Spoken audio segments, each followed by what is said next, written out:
In realms long forgotten, there are tales of the Forest Kingdom, a place of honour and chivalry, known to some as the Land of the Purple Dragon, but known to all as Cormyr. Hi, I'm Tilda, and I'm playing Hiram, a half-orc paladin. Hi, my name's Carl. I'm playing Catcher Donahue, human bard. Hi, I'm Julia, and I'm playing Badger, a forest gnome monk. Hi, my name is Anton, and I play Balthazar, a Warforged Cloak of Azuth.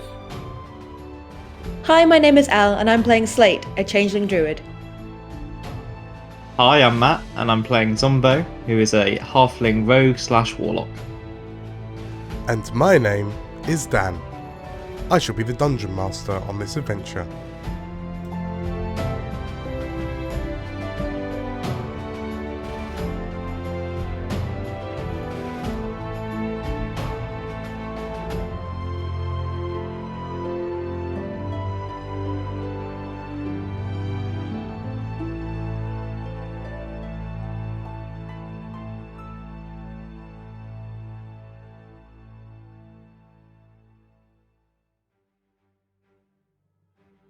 Good evening, everybody. How are we all doing today? Pretty good, thank you. All right, Yeah, well, thanks. Very Wonderful. awake. Thank you for coming back for another week. I really appreciate it. Wait, we have a and- choice? Well, Thought about it's it. kind of in your contracts that you have to be here on pain of death, but, you know, Wait, you guys have a contract? you guys are getting paid? But yes, no, thank you all for tuning in. Unfortunately, this week we do not have an L with us, but I'm sure that we can create all sorts of chaos and carnage in other ways. So, without further ado, would you all like to jump straight into session 17? Yeah. Please. Yeah. We resume our adventure within the cursed town of Wheloon, once a bustling trade hub turned prison colony, now a town struggling to recover from its dark past. Brought here in search of clues on the whereabouts of the artifacts sought by King Ezered, the Warhounds have spread themselves across the city, in the shrine of Selune, in the poverty-stricken streets to the south, and the family home of the Cobblesons, Magnus's parents. The party discovered Wheloon's newly established distrust of religious figures and of the dire straits that the civil war seems to be placing on its citizens. In a twist of bad luck, the separate groups of warhounds found themselves assaulted by nightmarish, malformed creatures, seeming embodiments of despair, anguish, and rage. Having fended off the attack, the warhounds may have more questions than they began with, but hopefully these can be answered by the friendly War Wizard and Purple Dragon Patrol that has just arrived at the Shrine of Selune to help. Sure. Yeah. All war wizards are nice, aren't they? Yeah. All War Wizards, absolutely. That And they we fake get their on- death and lie to their parents. So, as you feel the heaving of your chest under your breath, Hiram, as the light from Slate's moonbeam dissipates, you hear a voice shout out, a heavy female voice shout out from the front door, "What's going on in there?" And yes, as you look out, you spy two purple dragons. One of the purple dragons, a heavy-set woman, has taken a step forward. She appears to be the one that shouted out. They are in a readied position, shields up, swords drawn, looking around the temple. They can see the door is partially smashed off its hinges by the two-headed creature that barreled in a few minutes ago. But behind them, you happen to spy a war wizard in a heavy brown hooded coat. The war wizard is kind of peering in over the shoulders of the purple dragons, just kind of looking left or right, and he sort of like seeing that everything looks okay. He places a hand on the shoulder of one of the purple dragons and ascends the stairs into the shrine. Looking around at, his eyes fall on the fountain in the middle of the shrine, and he says, "Is everything all right?" Does Kaylin look like she is going to answer, or? So Kaylin, the priestess, it's like she's still on the floor, with Ameline's, placed her hands on her to help her up, having just administered some medicine, like some first aid, and the priestess slowly kind of is lifted to her feet, aided by the war wizard, and she nods and yes, she like holds her hands to the back of her head. I took a bit of a knock. There was some rowdy teenagers. You know how it is, she says. And then as she kind of strokes the back of her head, she kind of turns and gives you and gives Hiram and Slate kind of the side eye. There's a distinct kind of play along face on this priestess. At which point I assume Slater definitely gonna ham it up with the, oh yeah, these teenagers. Youngsters these days. Yes. No manners whatsoever. Yeah. Ameline kind of bursts out into a she kind of picks up the story and runs with it. Oh, you know how kids are these days. They're just destructive forces of nature, aren't they? I mean, I blame the parents, honestly. I think it's all down to them. I mean, if they just had a firmer grip on their children, then perhaps the world would be a better place and they wouldn't be going around kicking open the doors of shrines. It's just so terrible. Yeah, while this is She- happening, Hiram is nodding along and slowly but surely making Emily hide her crossbow. So, as you... Okay, tell you what. Mr. Hiram, could I have... where are you? There you are. Let's go for... Because I know you're really good at these.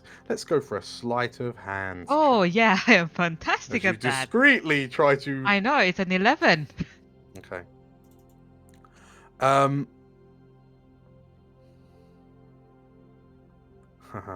So, as you gently try to, you place your hand in front of the crossbow and try to scoop the crossbow and Emily kind of behind you under your cloak almost,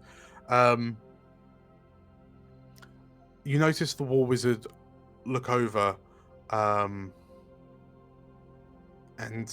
it's clear he's noticed that Emily has a crossbow out.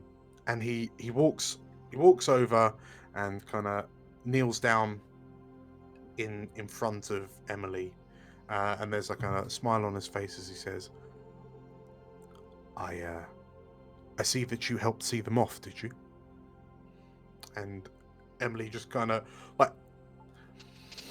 Emily deadpan stares him and then just kind of looks up to you, Hiram, looks back to the wizard, and then she just does a shrug of the shoulder. She just looks a bit proud as she just kind of wipes a bit of fluff off the end of her crossbow. And the war wizard stands and turns to you, Hiram, kind of looking up to you slightly, and he offers a gloved hand out. Aiden Elberth. Nice to meet you. My name is Hiram, and I shake his hand. And the sort of there's it's a good firm handshake. And Aiden kind of looks around, and the purple dragons have come in. You notice that a second war wizard has followed in behind them, wearing a similar long brown cloak and hood. Great. Yeah, come on in. And Aiden turns to you and Slate, Hiram, and I can't say that I recognise your face, so I assume you're new to Wheloon. Uh, I apologise if there's been any disruption to your day. Wheloon is a struggling city, I'm afraid. A struggling town, I'm afraid. Oh, Uh, not at all. We had lovely conversations, some even better wine. I mean, teenagers are teenagers everywhere. and he nods. Um, Hiram, out of the corner of your eye, you notice that the second war wizard that's come in is kind of looking around, and he pulls out his spell book. He flips a couple of pages. He stops on a page, and then you hear him kind of murmuring something to himself. Um, and as he does, he finishes. You feel that kind of as the spell is cast, and you notice that the war wizard's eyes are now kind of glowing a bright kind of electric blue. He begins looking around the shrine, and you notice that Kaelin is shuffling slightly awkwardly on the spot.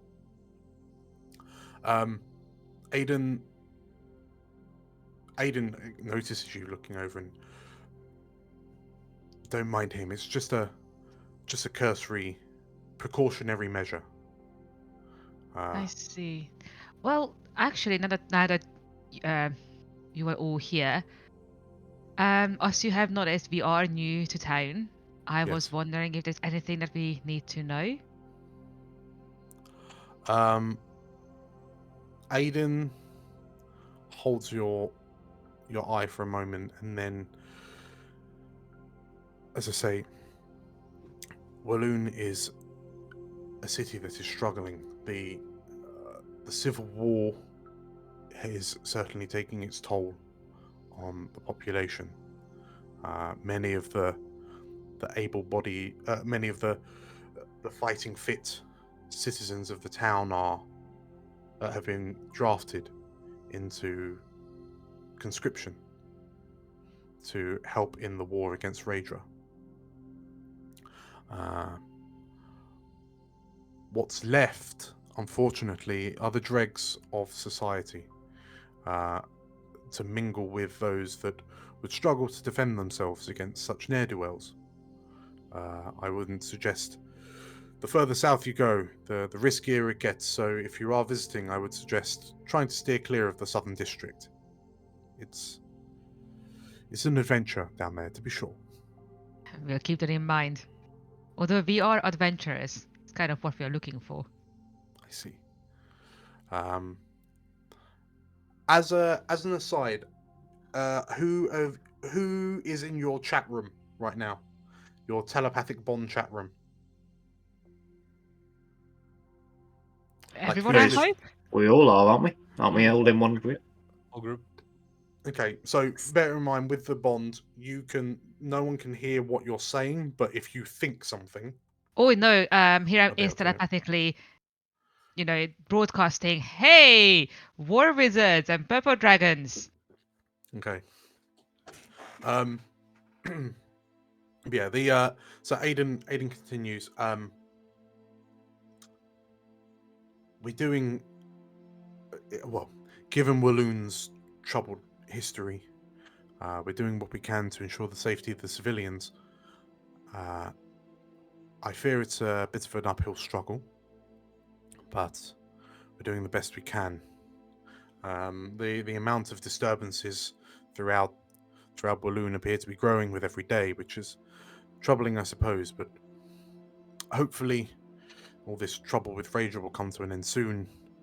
The normal guards and other townsfolk will return home to their loved ones, and life can begin to become back to some sort of sense of normality.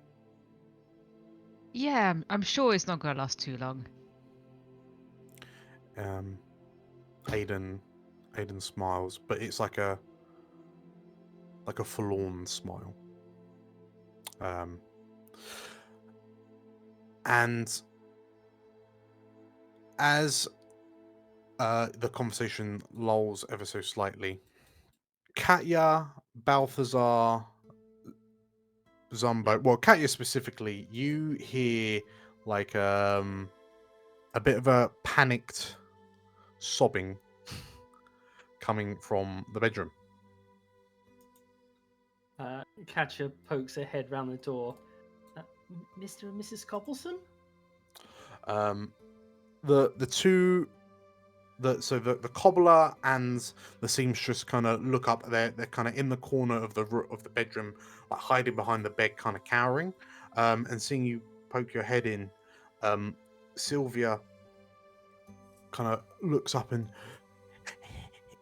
is it gone? She said.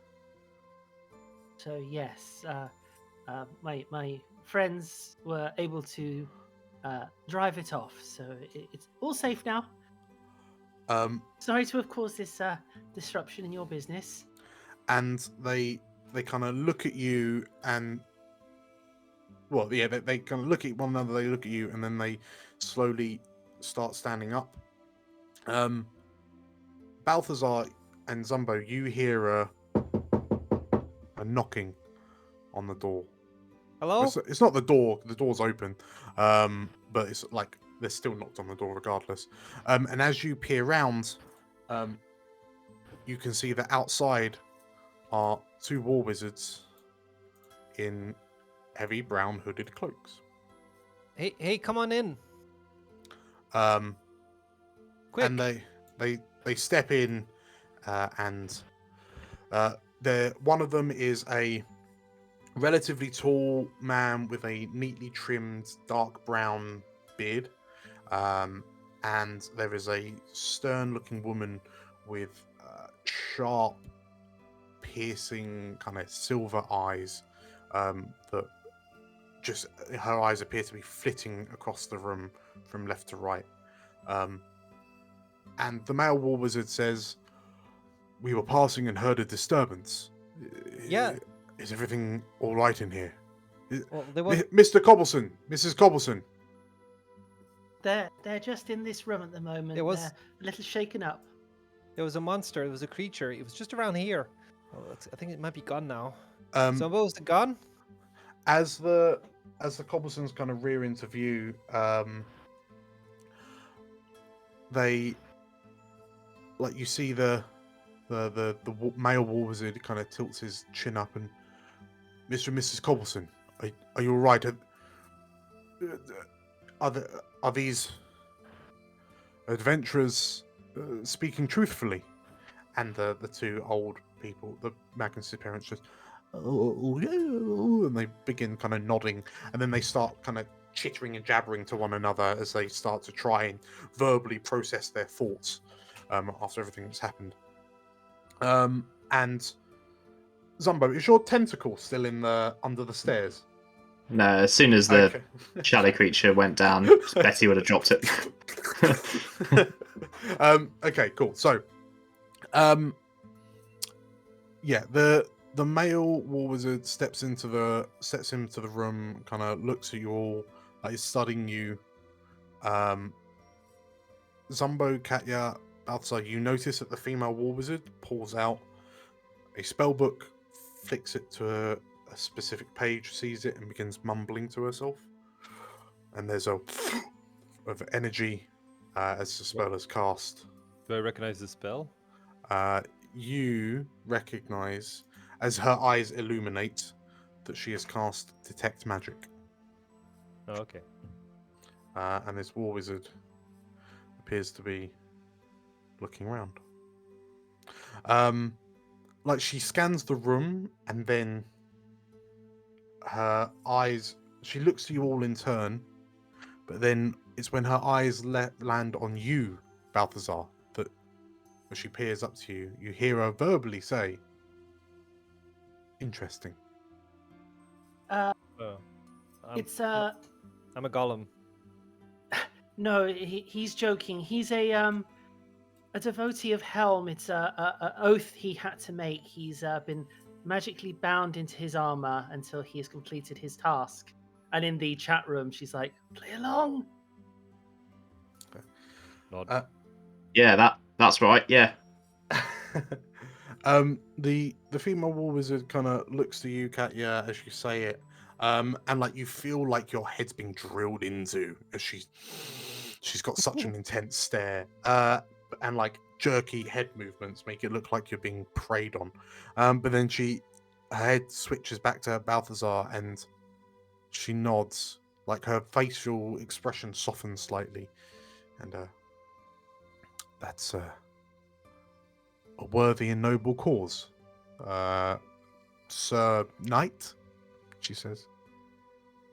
Thank you. May help guide you. She smiles, and nods. So, says the male war wizard, care to explain what transpired here? Well, we were. Sorry, Conrad. Well, I doubt the Cobblesons were feeling feisty enough to trash their own cobble shop. Yeah, well, we were just, minding our own business, getting some feet/shoes made, and this bleeding shadow creature jumps out of the dark, doesn't it? So horrible screaming sound. Yeah. What kind of city are you running here? Does this normally happen? You see the war wizard, the male war wizard looking at you, Zumbo. When you say shadow creature, like you see an eyebrow raise, and he turns to his companion, who, like, she nods, like with her glowing blue eyes, and then the man turns back to you. We're doing everything we can to ensure the safety of the citizens of Wheloon, and it would seem that we have you to thank for your timely intervention in protecting these two stalwart citizens of the city of the town. Yeah, if you know what caused this mayhem or where that thing came from, you point us in the right direction, we'll sort it out for you. We're pretty handy, as you can see from the fact we dealt with that one. The wizards look at one another, they nod, and, well, interesting you should ask. Do you have any plans for the rest of the day? There is some war wizard business that we mean to attend to, and we would be very much appreciative if you were to accompany us. Perhaps adventurers of such prowess as yourselves could be very handy with what we have planned. Need to collect the rest of our allies first, and you have other allies, even better. Yeah, I mean we're the cream of the crop, but there's others too that are. Yeah, they're okay. Yeah, they're not bad. Yeah, not as good as us, but we're the A team. They'll do. Yeah. Okay, so the two wizards, like the female war wizard, you notice her eyes kind of deluminate, and they go back to her kind of very white, pale, silvery eyes. It's settled then, she says. Unless you have any further business with the Cobblesons, if you could please accompany us. The Cobbleson, so Rupert Cobbleson kind of pokes his head out and he looks to you, Zumbo, and if you want to leave me that sturdy bit of wood that you've got, I'll see what I can make out of it, without it giving way under your weight. You will look after it, won't you, old timer? It's pretty irreplaceable, that, and those words, if you could keep them intact, that'd be good. I'll see what I can do. And you notice that you notice he's looking over your head at the workbench, and it's been trashed. Like it's basically like the creature smashed it, and it's just kind of split down the middle, and he's just kind of like, see what I can do. How much am I going to owe you? Happy to leave a deposit now, or? Sylvia steps forward, places a hand on Rupert's shoulder, and you all saved our lives. You won't have to pay a thing. Since we will pay. How much is it for Zumbo's foot? they look to each other and like your passive insights, the expression on their faces reads as like they feel uncomfortable asking you for like so much money, right? Because it's going to be an expensive job to, to try and use it to turn this like for what it is. It's going to be an expensive thing. And Rupert turns to you and 1 silver. Katya puts her hand up to Zumbo before he starts going to pay. She's like, I've got this. And she grabs like a small bag and gives it to them. And she's like, I think this will be more than enough. And she gives them 100 gold coins. Sorry, what? Oh my god. Making it rain. Making it hail. So hang on, are you handing the bag to them closed? Yes. Okay, cool. So it just looks like a big bag of stuff. Okay. Coppers or whatever. Yeah. So as you hand the bag, like the two old folk look a bit confused as you hand them the bag, and then Sylvia kind of go on, you can't keep a war wizard waiting, she says as she kind of ushers you out. And as the 5 of you and Drool leave the building, and one of the war wizards closes the door behind them, from inside the house you hear, "Bloody hell, Rupert!" How much did you give them, Katya? The right amounts for the work they're doing and for the other things they've done. Wow. All right. Well, guess I owe you a drink. Yeah, I think that's fair. But by the way, should we check on Magnus? Is he really dead? I don't feel that he is. Yeah, I could probably reach him if I wanted to. Really? Yeah, I think there's a spell I can use. I'll have to think about it, but... I could always buy a new son now. I'll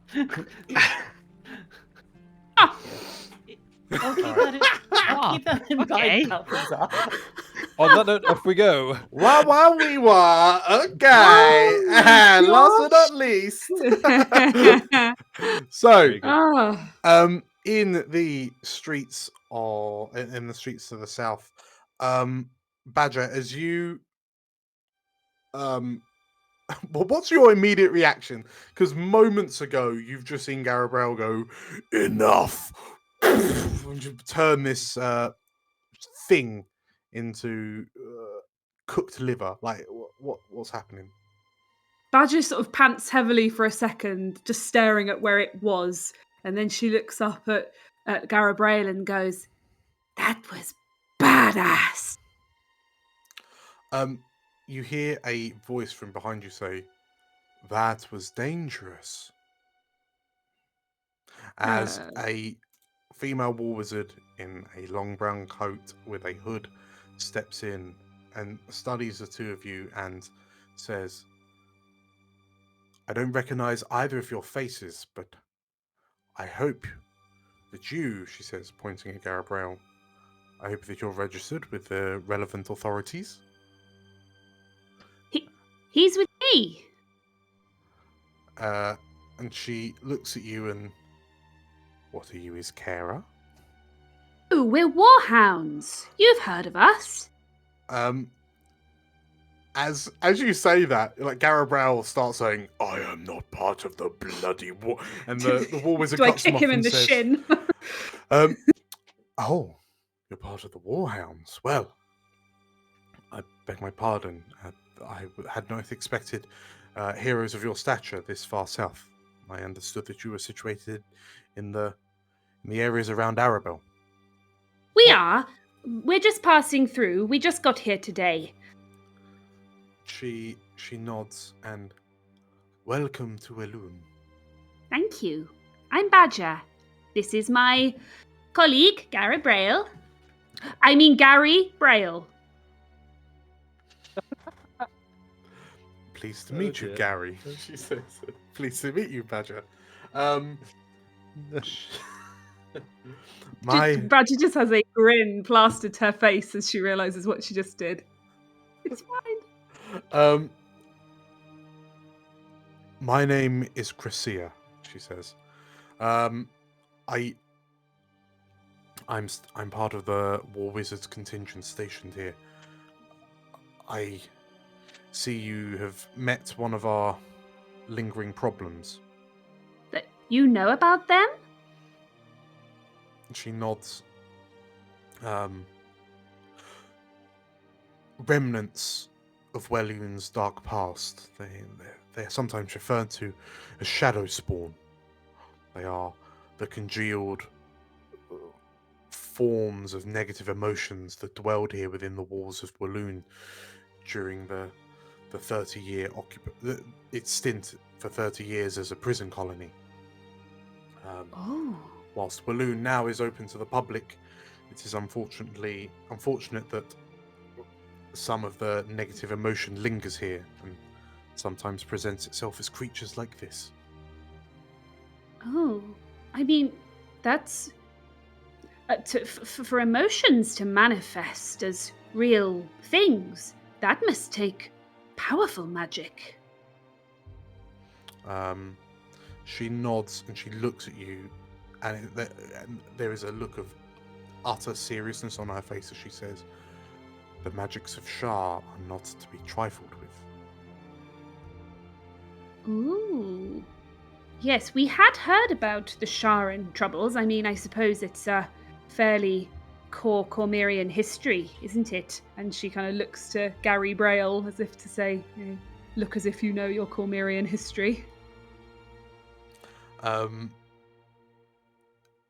Garabrail is being uncharacteristically quiet. Fair. And she looks to you. The War Wizard looks to you, and is it just the two of you traveling the streets? Badger jumps into the group chat and says, "War Wizard, what do I say? Are there more of us, or is it just me and Gary?" Are we saying that there are War Wizards? Shut up, Gary. War Wizards, Warhounds. I mentioned to our group of War Wizards that I had allies in the city, so and I've mentioned we're Warhounds, so this is going to play out. Thanks, bye. And she snaps to and says, "Yes, we have colleagues in the city." The War Wizard. She turns off the group chat. The War Wizard. Chrysera kind of raises her eyebrows, and would it happen to be the rest of the Warhounds? Some of them. Yes, it's the Warhounds. She looks around, and sort of like you notice some purple dragons rushing from the street up ahead, and the War Wizard kind of like points at the charred corpse on the floor, and yeah, you hear her instructing the purple dragons to sort it out so as not to distress the neighborhood any further. And then she turns back to the two of you, and I was wondering, would it be possible to meet the rest of your companions? I've always wanted to meet the Warhounds. I've heard so much about you. Can I try and see if I get a vibe off her? Like, is this I've always wanted to meet the Warhounds, or is this more of a I've always wanted to meet the Warhounds? In a kind of you killed my father 5 years ago kind of way. Like, what is it? I mean, we killed a lot of people. It's actually a possibility. Insight check. It's a 7. She said the words. I've always wanted She wants to meet the Warhounds. She wants to meet the Warhounds. She likes us. Oh, we're famous. Yeah, sure. I've heard all the songs, she says. Oh, that's great. Katya will be so pleased. Well, yes, sure. I mean, is there... I could just check out where they are at the moment. I mean, do you want to meet them now or later? Have you got stuff to do? She looks to you and says, is there somewhere that you have planned to meet up? DM, is there somewhere we had planned to meet up? I don't know, but you're all in a chat room with one another. I think we did agree that we'd all meet at the tavern once we were Yes. It was the tavern, wasn't it? I'm going to still assume it's the tavern. Didn't we say at the end of last session that everyone should come to the temple, seeing how the there shrine. is alcohol? Yes. Yes. Okay. Fair enough. Head into the shrine. Yes. So I tell her that we were going to head to a shrine. Shrine of Wheloon. Selena. Okay, so the War Wizard nods, and it's a sensible bet to pick the shrine. Arguably one of the safest places in the town now. Really? Yeah. And yeah, the War Wizard nods, and to have Selune's blessing in the presence of Shah is a bountiful boon indeed. And with that, the War Wizard kind of gestures for you and Garabrail to lead on, and she gives us a couple of final instructions to the purple dragons as they. How longer do we have on the chat room, by the way? What's the duration on it? It's an hour. You'll have by the time you meet up at the temple, it'll probably have run out by that point. I suspect so. Yeah. So yeah, as you leave, the two kind of purple dragon recruits, who are just kind of standing over this smouldering blackened corpse, and they're just kind of grimacing, as one of them. Yeah, they grimace. One of them they look to one another, and they notice that only one of them is wearing gloves. Yeah, you and the War Wizards begin on your way. Is everyone? So everyone's convening at the Shrine of Selune. Yeah, sounds good. We're being taken wherever the War Wizards were taking us, but I guess we'd redirect them, saying, we were to meet at the temple. Okay. Yeah, no, you're absolutely right. So, yeah, when you drop that little nugget of information, they kind of redirect you because they want to talk to all of you. So, as you all, and 1, 2, 3, 4. Oh no, it's all gone wrong. Oh no. We were just about to bring the Cobblesons. Yeah, we're joining. Yeah. we want to be Warhounds. They're heroes now. Yeah, they've turned up in the armor they bought with 100 gold. Yeah. Oh I was my gonna say God. that's a lot of purple dragons in one shrine. Well, okay. So Don't know how I feel about that. So Hiram, you Blocking the exit. Hiram, you like you. So on the chat, you hear that everyone's kind of heading towards the Temple of Selune. Yeah, you also then find out that everyone's bringing guests. When Garabrail enters, Katya, Zumbo, and Balthazar, they arrive first. They were closer. Accompanied by 2 War Wizards. And then, Garabrail and Badger arrive second with another War Wizard. And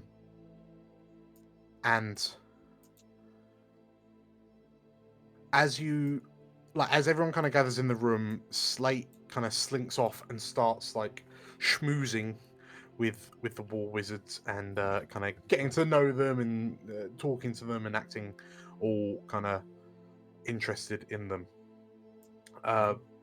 Garabrail slinks off into a corner and just kind of moodily crosses his arms and leans against the side of the wall of the shrine, just kind of watching. Drool comes to sit next to him. Are they going to quadruple fireball us? Looks like it at the present. Really hope not. I mean, that would be an interesting way to end the campaign. So, Carl, as Drool wanders across the shrine to Garabrail, you see him kind of shy away from the dog for a moment because this dog in scale armor, and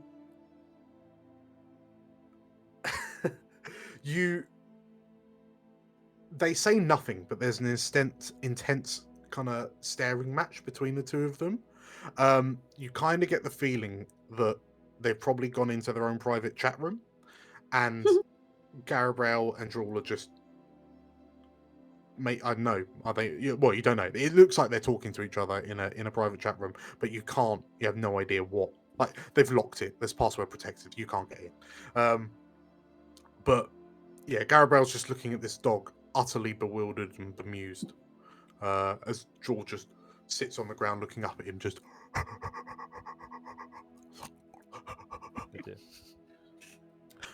So, yes, you lot have a chance to have a little natter as Ameline intercepts the war wizards and kind of is just hoovering up their attention for a moment. Does anyone else find it a little bizarre that a bunch of war wizards, not in the usual garb, turned up almost immediately after we were all attacked, in the 3 locations where we were attacked? Mm-hmm. What do you mean they're not? That bit is fishy. Yeah. What do you mean they're not in usual garb? Aren't they usually sort of much brighter and more purple? Well, Dim yes, Dan, they're purple dragons. can I use my things of days past to actually figure out would it be standard procedure / normal for them to do that? You won't have to roll. The war wizards' robes are a uniform, right? They are a symbol of office. Part of a war wizard's power comes from people identifying them as a war wizard from the robes. So for these 5 to be, in inverted commas, they're almost like trying to be clandestine. Really? Okay. So it seems, I mean, it's not that cold. You're further south than you normally are. So, you can't tell if it's cold or not. But yeah, you notice no one's shivering. So it's not like they're wearing them for warmth. It does seem like, they're almost trying to keep a low profile.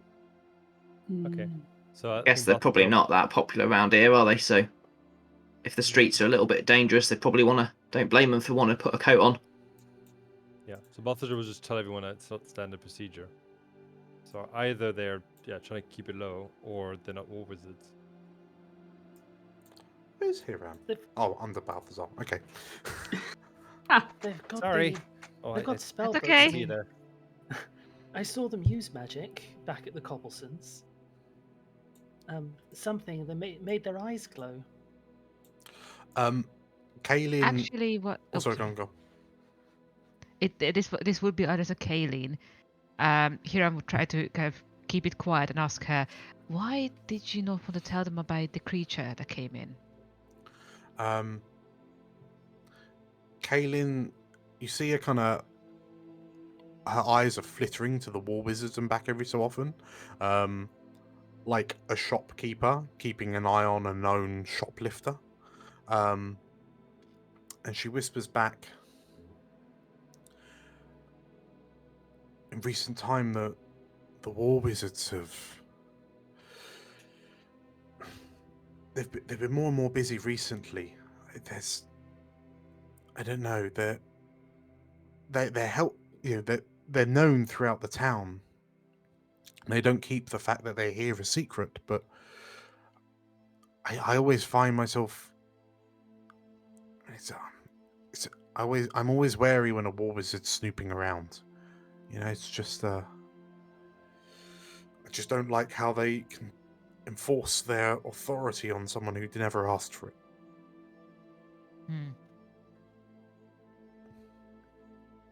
Do you want us to take this somewhere else?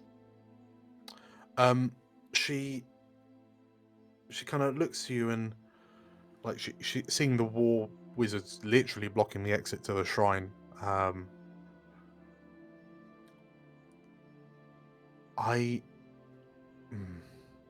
don't think there is anywhere else we can go for the time being, but when you arrived, we were interrupted, but you had some questions for me, Hiram. Yeah. And you never got a chance to ask them. Well, I mean, I can ask them. Maybe they know something. You want to ask the war wizards? Do you think I should? Well, what is the? Just to clarify, what was the nature of your question? The subject of your question. I think the word to word the question was, how about them God, what's the name of the Sharons. Yeah, how about them Sharon worshippers? Okay. Okay, so she looks, and even mentioning Shah around a war wizard is a dangerous move, Hiram. They are specifically trained to sniff and hunt it out, root it out at the source. Do we not want that? Well, she nods, of course, but if you have war wizards as secretive and inquisitive as those here, the last thing you want is to accidentally become caught up in false accusations, and I don't know. It's in times like these, sometimes people are just looking for a scapegoat. So the less attention you can bring to Shah in their presence, I would argue, the better. But I mean, the city, the town was obviously shut off because of Shah and worship. You know, the King Foril literally had a wall magically constructed around the city to keep people in, and the citizens of Wheloon were just left to fend for themselves amidst crazed cultists, murderers, murderers, and all other sorts of criminals. This place became a kill or be killed, a kill or be killed arena. It was horrific. And the Temple of Shah, she stops. It was the Temple of Mistra. And she kind of turns around, and just out the window at the back of the shrine, you can see towards the north there's a hill. And atop the hill you can see bits of building. She kind of discreetly gestures. They said it was a Temple of Mistra, and it was constructed. It was the first of its kind, and people flocked here to worship in the presence of the goddess of magic. But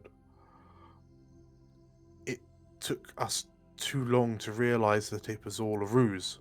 The temple was actually dedicated to Shah. The supposed Mistran priests and priestesses were going out and kidnapping people in the night, taking them back to the temple to be sacrificed, all to empower the night mistress. When the crown found out how powerful the shadow had become thanks to this temple, that's what caused Foril to have the walls brought up. The temple was razed in the end. It served as almost like a base for a lot of the underground criminal contacts within the city, but it's been razed to the ground, and ironically they're now trying to build a Purple Dragon Citadel where it stood. So that sounds wise. Of course.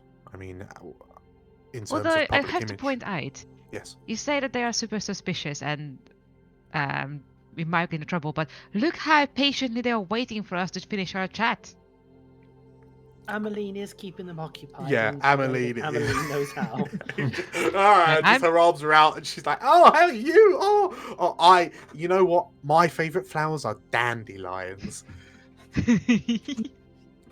You should replace your new king with a queen. Yes. Oh God. But her point is, I mean, I am asking the question, but it's very clear to me I am not the most I'm not really good at deception. So I think look at everyone else. What does everyone else think? What should we do?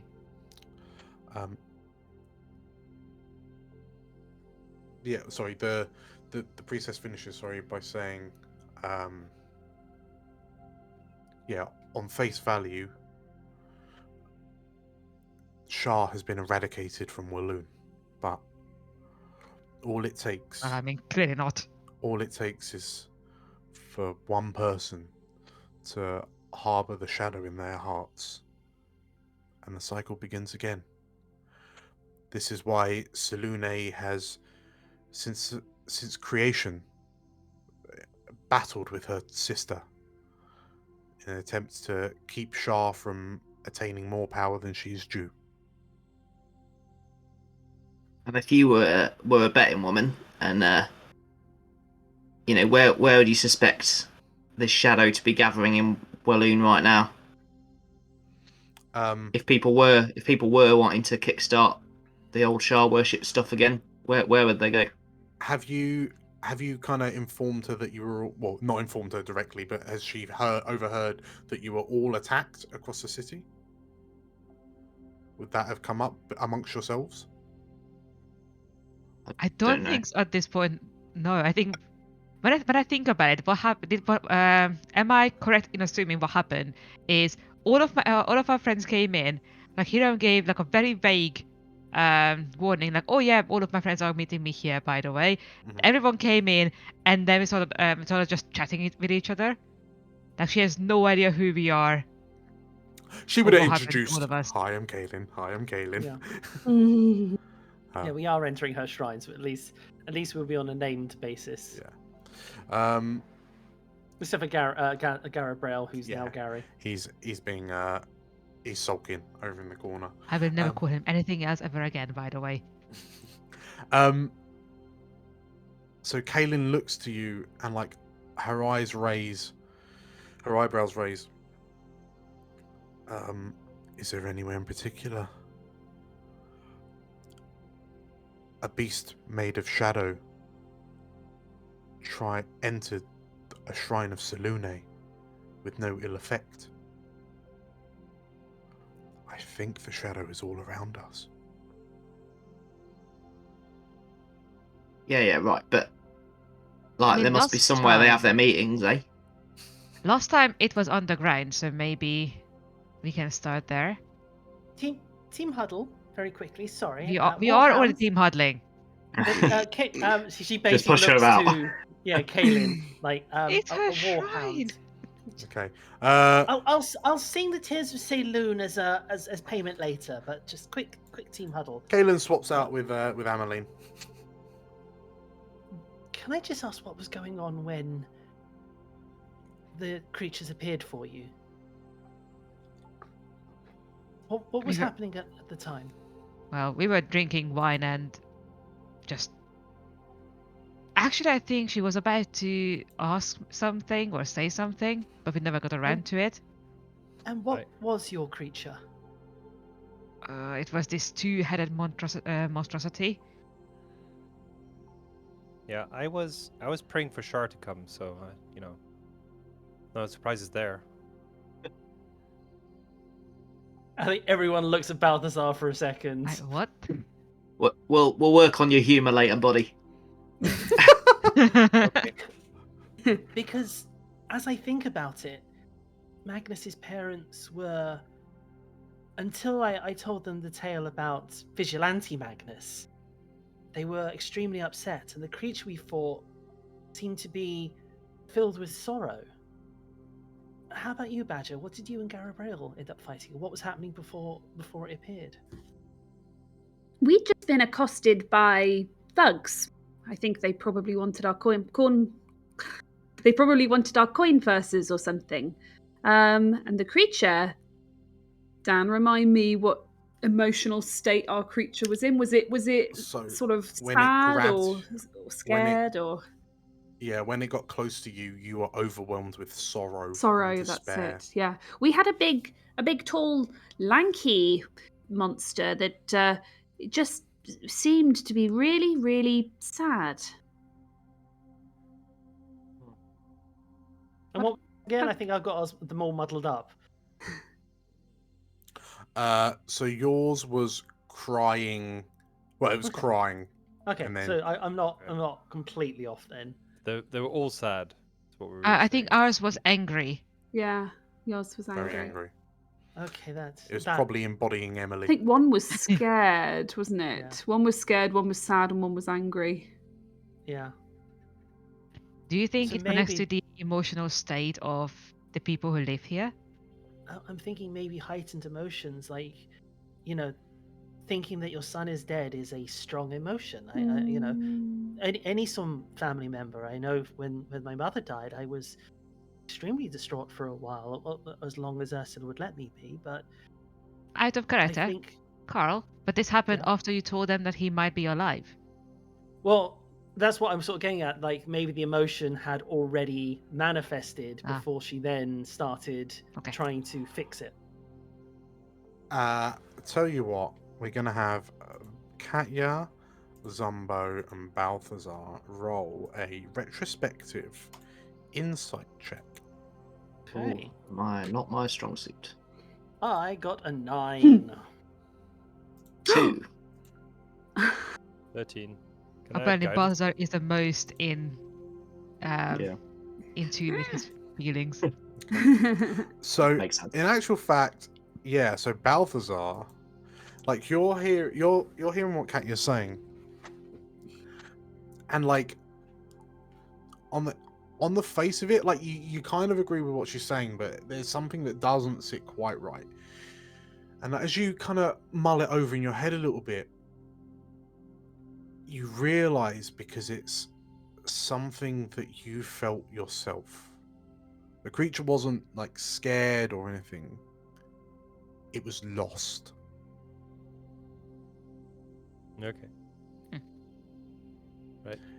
It felt lost. All right. I'll tell the party that. I'll just be like, yeah, I think it was mostly lost. Well, I could have tried asking for directions. True.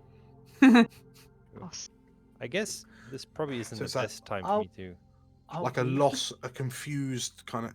So when you're lost and you just kind of become confused and panicked and yeah. What was that, Balthazar? Yeah, I was gonna say, I'm looking for my god, but it's probably not Shar.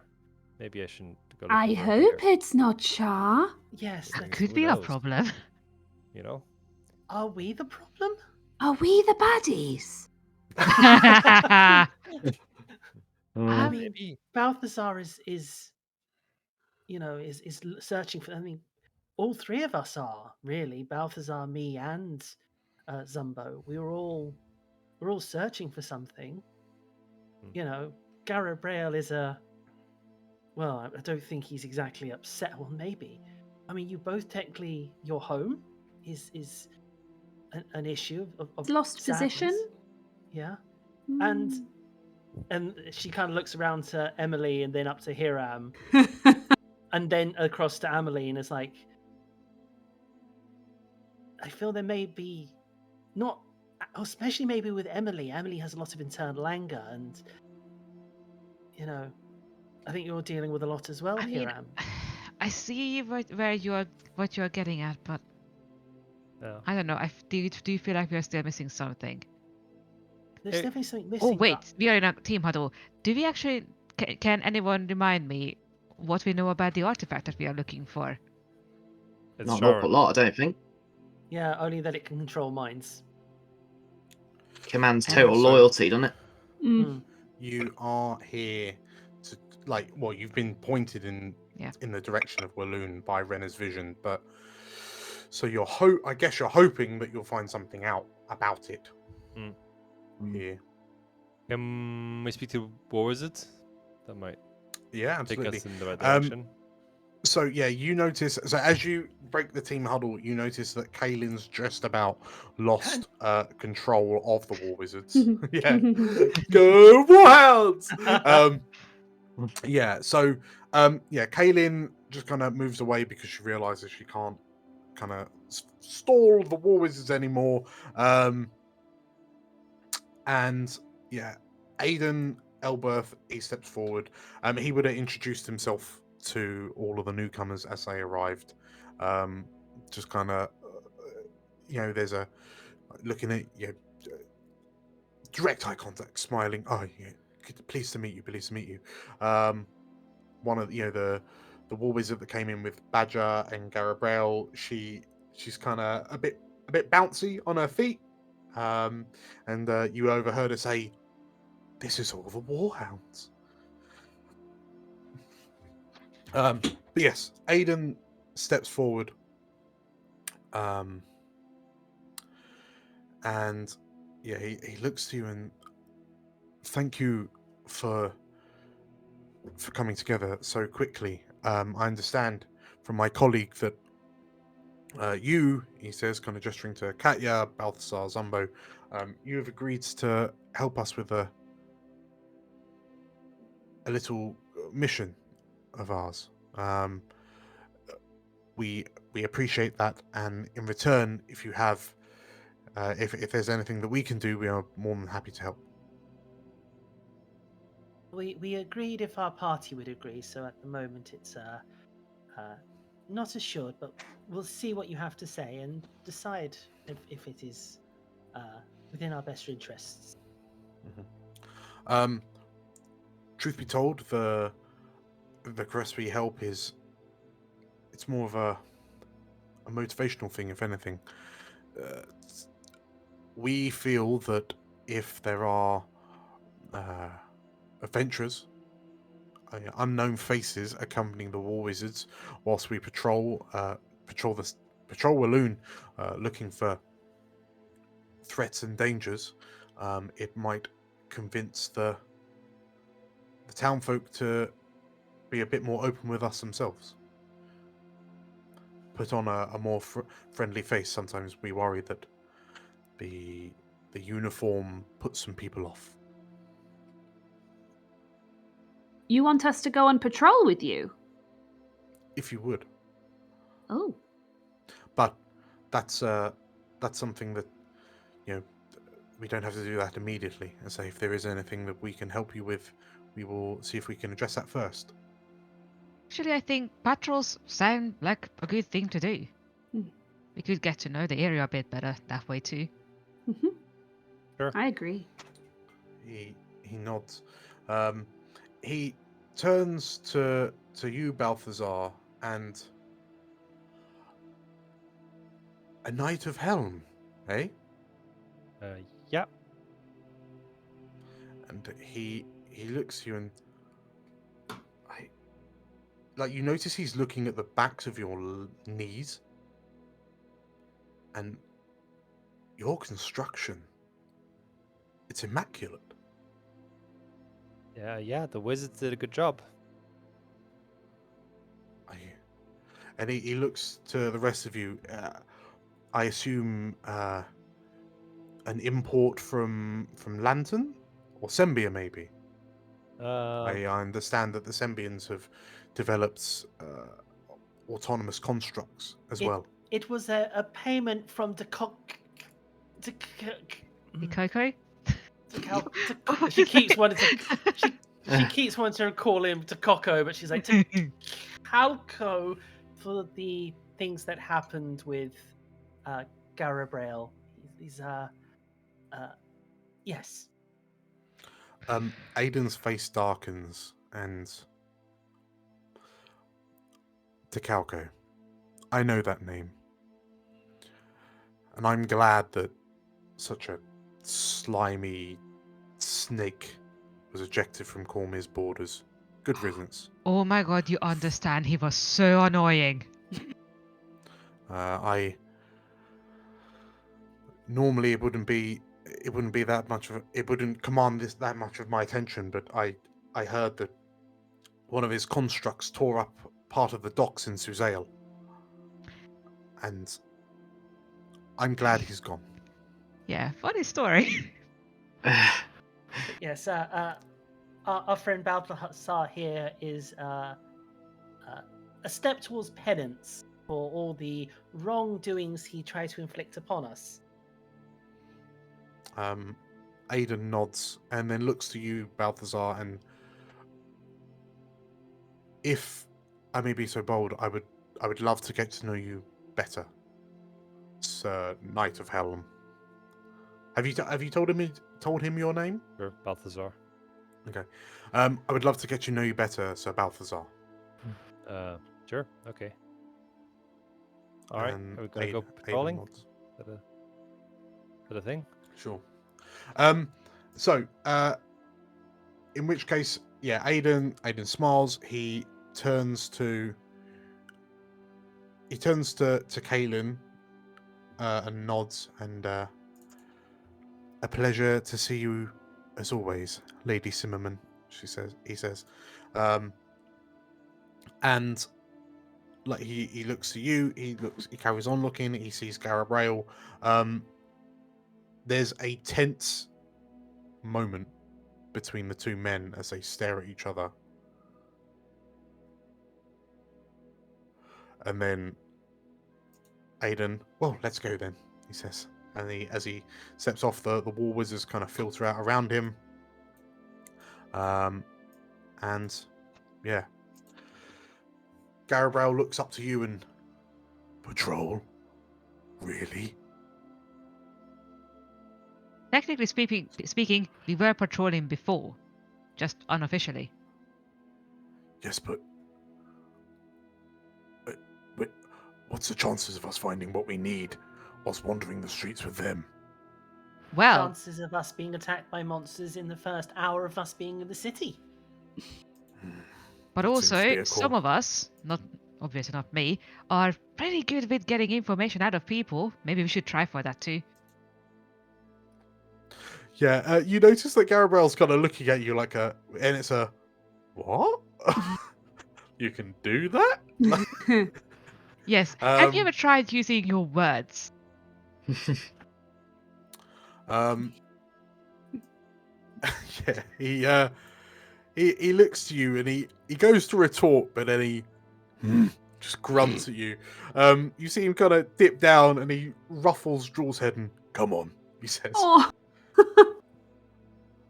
And yeah, as he pads off, like Draw starts like following after Garabrail, but then stops and then looks up at you, Katya. Like, and it's a sheepish dog look. She gives him the thumbs up. Aw. Okay, and then yeah, Draw goes padding off with Garabrail. Cool. We head off, I guess. So. Okay. And as you begin to filter out of the shrine,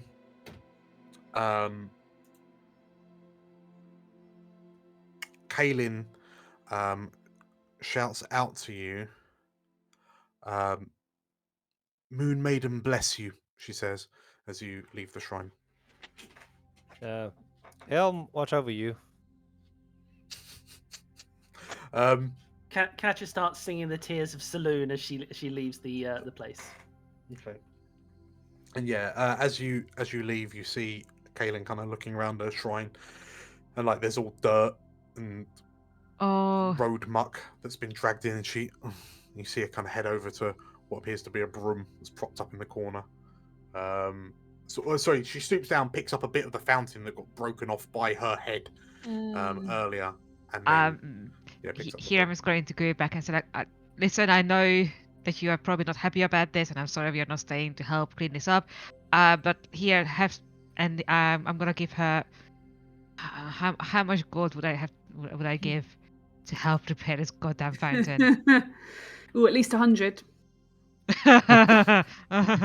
No. Give 10. I'm not even sure if I have that much gold on me. I've spent a lot. I mean, yeah, bear 10 in gold. mind, like, 10 gold like, sounds monthly reasonable. wages yeah, like monthly wages for a carpenter is like 3 gold a month. Yeah. So Oh. 10 gold's a More than huge enough. amount. Yeah. Yeah, I just give her 10 gold. Say, like, I know this is not the best way to do it, but yeah. And she looks to you as you hand her the 10 gold, and she takes in a deep breath. She looks at you. You see, like, her eyes are shimmering slightly, and she lays a hand on your breastplate, and you hear her whisper something under her breath, and she casts bless on you. Oh. Oh, bless. So yeah, it's just going to be like your next roll will have bless on it. It's like a long-term guidance, I should say. Cool. So, yeah, as you So as you step out of the shrine into the streets of Wheloon, you are. So you are currently all at the shrine to Selune. So we can just use the Warhounds symbol here.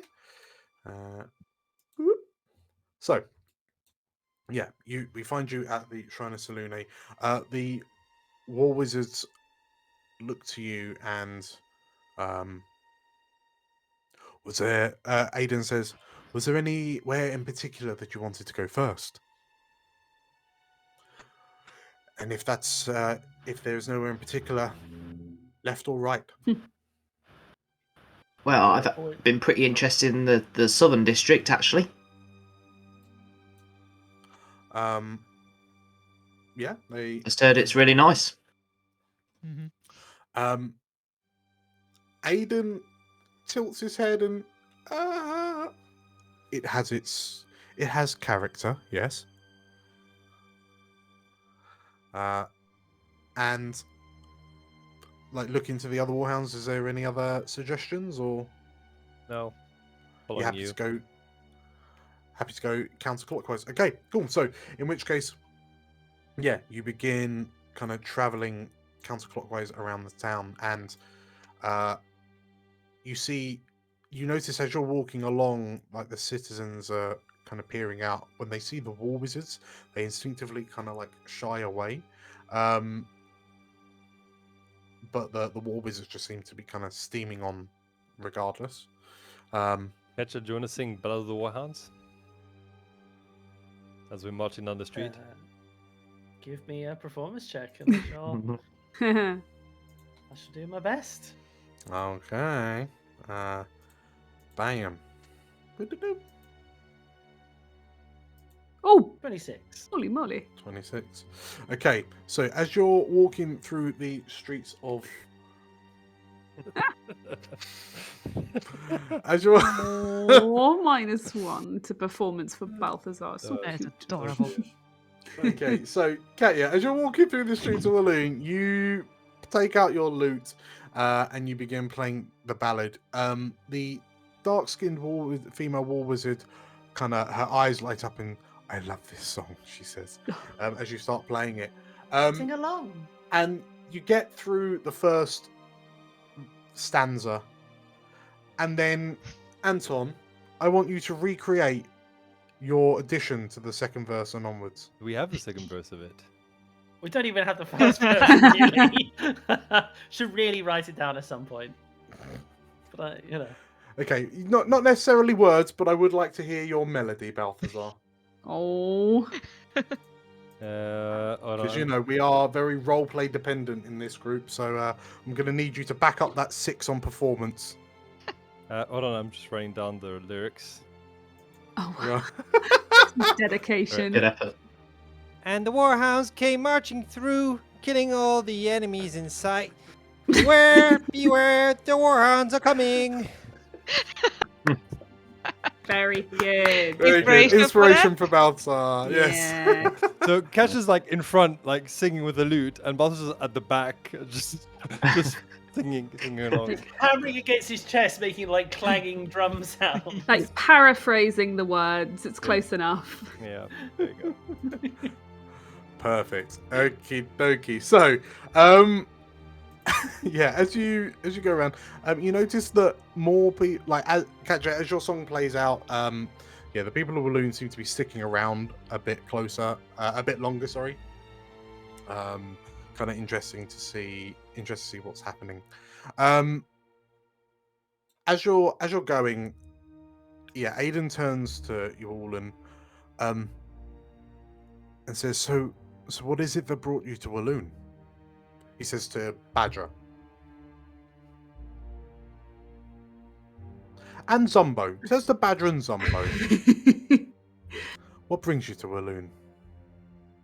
Well, we had heard about all the Sharon worship, and we wanted to make sure it was all fine. Is it fine?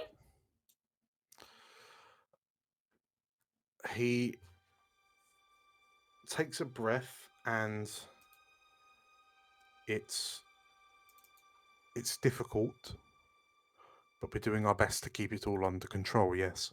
Mm-hmm. Yes. Thank you for the Star Wars quote, Carl. Very good. Thank you. Well, I suppose the presence of strange emotional manifestation creatures implies that it might not be 100% fine. So it looks like we got here at exactly the right moment. He nods. But from my understanding, you and yours are from Arabelle. Why come so far south just to see if things are amiss? Surely there must be something else. Of course there is. And that thing is Zumbo. Thanks, Badger. Yeah. Was wondering when you were going to let me get in there. Yeah. I know, I've talked so much. Yeah. No. Yeah. Thanks. Well, the thing of it is, right, is we just cleared up all the trouble in Arabelle. Place was getting small. Place was getting boring. We needed a fresh challenge, and we heard about Wheloon, heard about the Sharan worship, and it sounded up our street. We've dealt with worse, so thought we'd come down here, offer our services, and glad we did, because we weren't here long before fighting for our lives against nasty shadow beasts. So, like he said. So presumably you're planning on being here for a while. Well, depends how long this thing takes to fix. Yeah, we're pretty speedy. Yeah. We're good franchise down here. He nods, and then over the din coming from the back of the group, Aidan looks over his shoulder. He is remarkable, isn't he? He says, looking at Balthazar. Yes. Yeah. Enthusiasm. He's one of a kind. He's got enthusiasm. Yes, he's very good. If you had told me even 5 years ago that it would be possible to create golem-like entities that could think for themselves, have their own free will, arguably have a soul, all of my wizardly training would have prompted me to tell you that you were talking out of your backside. But this is definitely a remarkable future we're living in.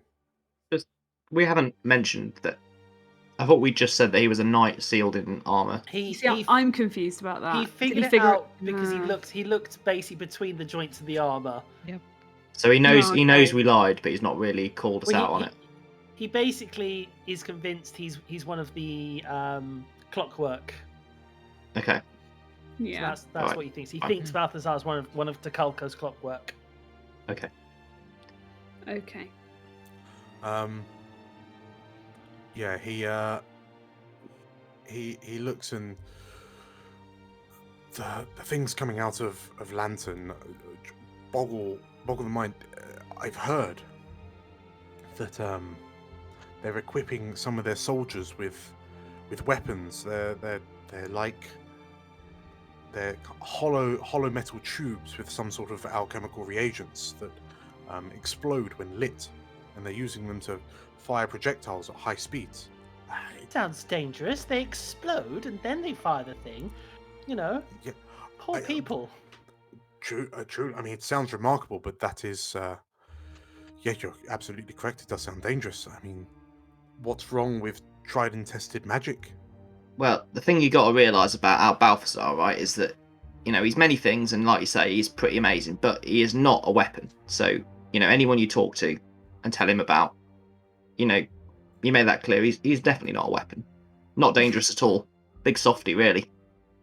He's a pussycat. Yeah. Yeah, he It's more of a lover than a fighter. He nods, and I've I've been a war wizard for a surprising number of years. I had heard that Cormyr was dabbling with similar experiments, but nothing came of it, thankfully. I dread to think what would happen if something had come to fruition. But then Aidan stops, looks back at Balthazar and says, "Then again, would it be so bad?" he says. Balthazar, what are you still singing, or? Yeah, Balthazar's getting wrapped up into the whole thing. He's like on patrol with the Warhounds, showing the population who's who. Is he like up against the loot now? So she's strumming away, and he's literally there, up against the loot. Yeah, going full rock and roll. He's forgotten all about like war wizards and keeping up. He's just in character, I guess. So yeah, that's it. Okay. So yeah, as you continue on with your patrol, they kind of get to a T junction, and it's near where you first appeared in the city, in the town. Sorry, and the wizards look to you, Zumbo, and are you sure you want to go south? I mean, it's certainly the most dangerous part of town. So we're the Warhounds, remember? And the wizards, absolutely. I suppose this is what we're doing. And as we walk around, Dan, I'm still looking out for thieves' camp. Anywhere I can see it. Gotcha. In which case, as you head south into the area, so Badger and Garabrail, you're heading down the street that you came up. Zumba, you start noticing around you there's more and more like gang affiliation signs kind of cropping up on the sides of buildings, and to everyone else they would just look like, in inverted commas, graffiti. But you start to see kind of patterns in the various symbology and whatnot, and you're realizing that these are areas that are being, the areas are being cut up by various kind of gangs. You've also noticed that a lot of the signs are kind of older or have been sprayed over, or not sprayed over, but like painted over.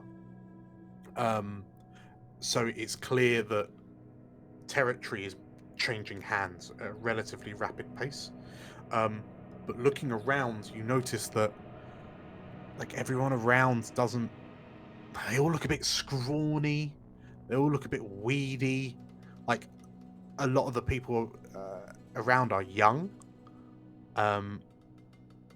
And going off the back of something that Badger may have mentioned to you earlier, you realise that everyone who would be kind of fighting strong, you haven't seen anyone. Everyone looks sickly. Everyone looks kind of frail. It seems that the only people left in Wheloon are the ones that the army didn't want. And those people are now trying to carve out areas of southern Wheloon for themselves. What you do notice at last, however, is a sign on a wall that says, "The shadow's never gone. It just went underground." In Thieves' Camp or in Common? In Thieves' Camp. Ooh.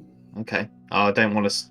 Obviously, I'll start at that, but try not to show it. I don't want to say anything in front of the War Wizard, so I'll wait till there's a better time. Yeah, so it's basically like a wall. So it says that's like the main message. Shadow's never gone. It just went underground, and there's like other tags around it. And the other one that picks up that you note is one that says, "At least in the dark, we could do what we wanted." Do they look recent, those graffiti marks, or? Ish. Okay.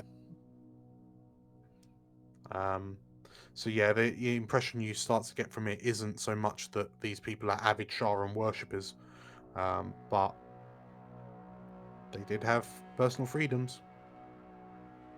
Yeah, Dumbo can get that. Okay.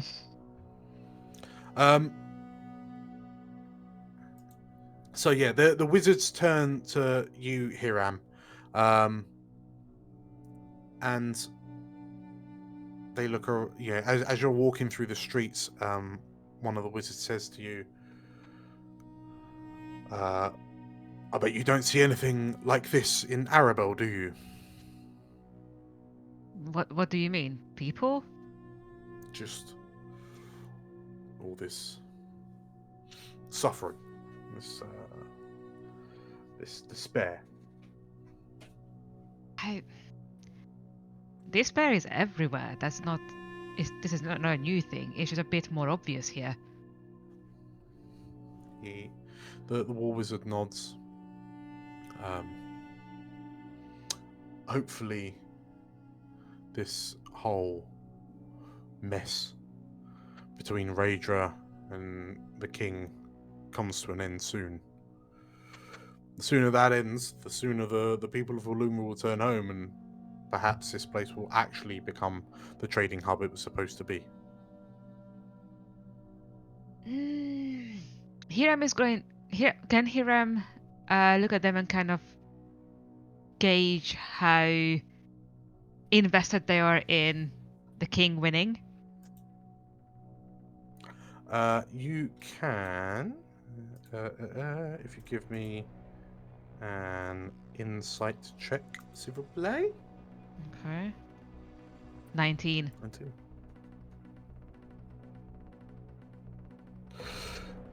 The intonation in the wizard's voice, the delivery, you kind of get the idea that this war wizard isn't necessarily rooting for Ezered or Raedra.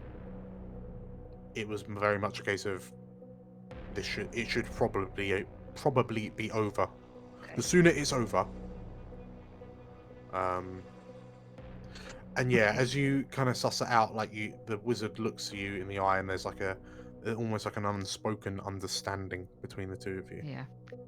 I think him is actually going to say, yeah, they might come home, but they are not going to be the same, will they? They are fighting their own people. That is going to leave some marks.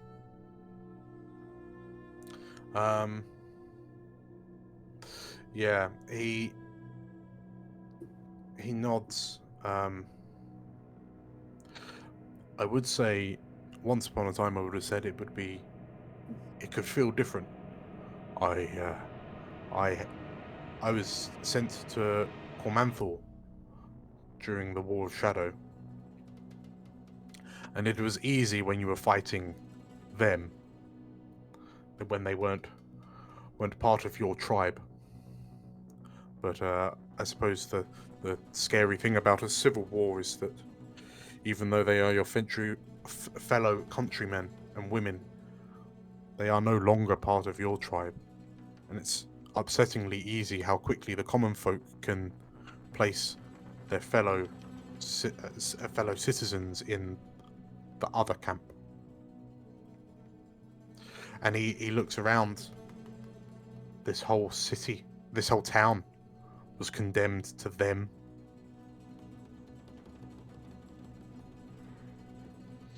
Even the children were locked in here. Yeah. I'm sure it made sense at the time, but it seems unbelievably cruel. Yeah.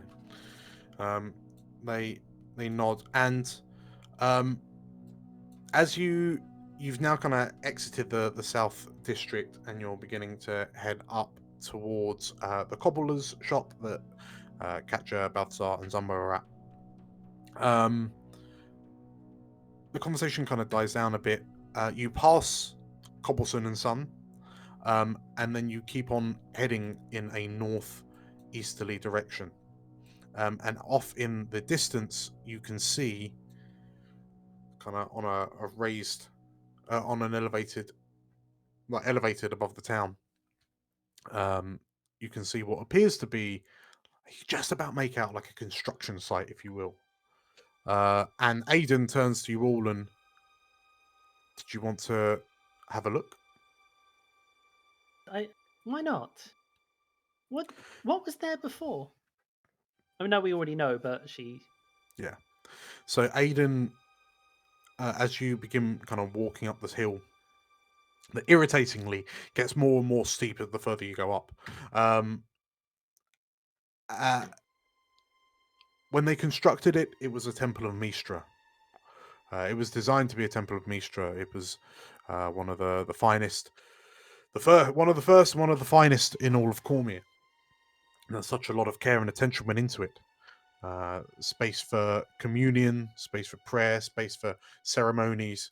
There was a great library that was built in the built underneath it that housed all sorts of knowledge on magic and the teachings, supposedly of Mistra. Details on the weave, Mistra's weave, and a chronologing of historical events throughout Cormyr. It was going to be a marvelous thing.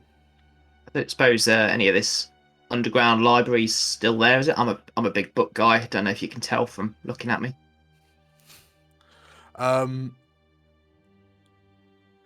So as you ask this, like, you've basically gotten to the top of the hill and you're stood in front of what you overhear one of the war wizards refer to it as the Tower of Shame. Ooh.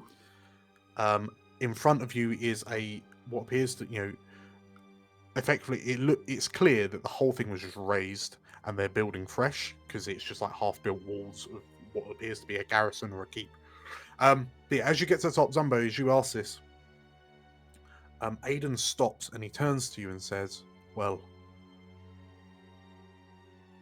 bear in mind that it turns out, remember, it turned out to be a temple of Shah, not Mistra. So who knows what information was kept in those tomes underneath the temple? Who knows what other horrors were down there? What did but the temple as look per like? the official records, everything to do with the Temple of Shah was razed and burned. And I assume you sealed off the underground bits, right? Just to be safe. The war wizard, so Aidan looks to you. To have that much knowledge on the enemy within reach of the public would be a terrible, terrible thing.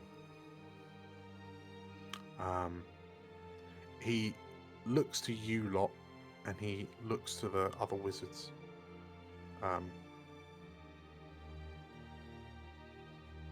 But to have that much knowledge on the enemy in the hands of those who could use that to combat the enemy, perhaps that was something too precious to give up. So that'll be a no then.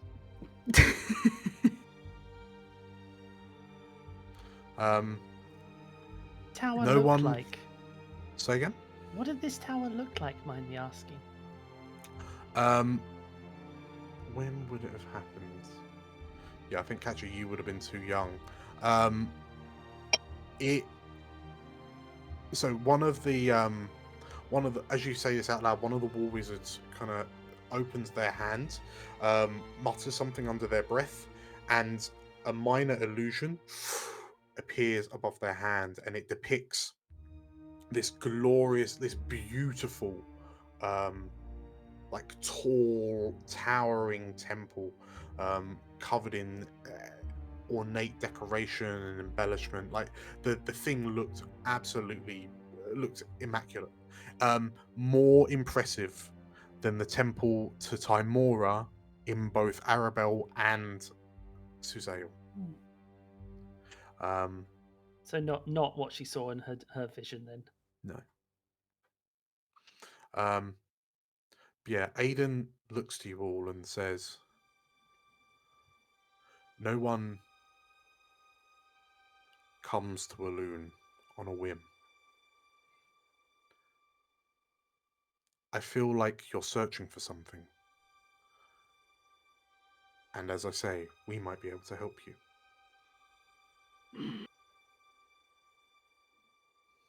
We've got to do it. We're searching But do for what? meaning. I Come on, don't guys. trust these guys at all. Okay, group huddle. Excuse Group me. huddle, group Excuse huddle. me. And Badger The War Wizards will not allow a huddle. Arr. No huddle. Gotcha. No huddle. No information. Catcher speaks directly into Badger's mind. Should I quickly skim the top of their thoughts? Yes, do it. Do it. Not. No. Do it. Well, if I don't push, they don't know. Do it. Do Oh, it. Do this it. is new. Cast at level. Do it. Do it. Do it. I don't want to fight these guys. So she's going to basically cast it only to read the top level. She isn't going to push any further, but Mm-mm. basically read the top Just level get their thoughts. basic motivations right now. Exactly. See if there's maybe duplicity on their mind, Yeah, or do it. if they're genuine. This is a really good idea. Ask them Nothing what- can go ask them wrong. what- wrong. No, Nothing. ask them what they want of us, and I'll see what their thoughts. Okay, so Mr. Arvin, was it? Aiden, isn't it? Aiden. Aiden, yes. So why do you ask? Why do you ask what we're looking for? The Warhounds have been instrumental in changing the course of Cormyr's history. And Cormyr stands at a dangerous precipice. You notice he's not kind of looking at you, he's kind of looking off to the side, and like just over the wall, you know there is a sheer drop into the river below. Like just to the east of you.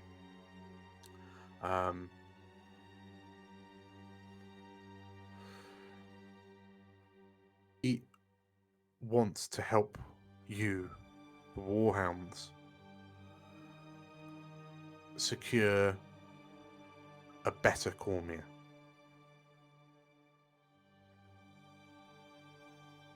Very noble of you. Aiden shrugs.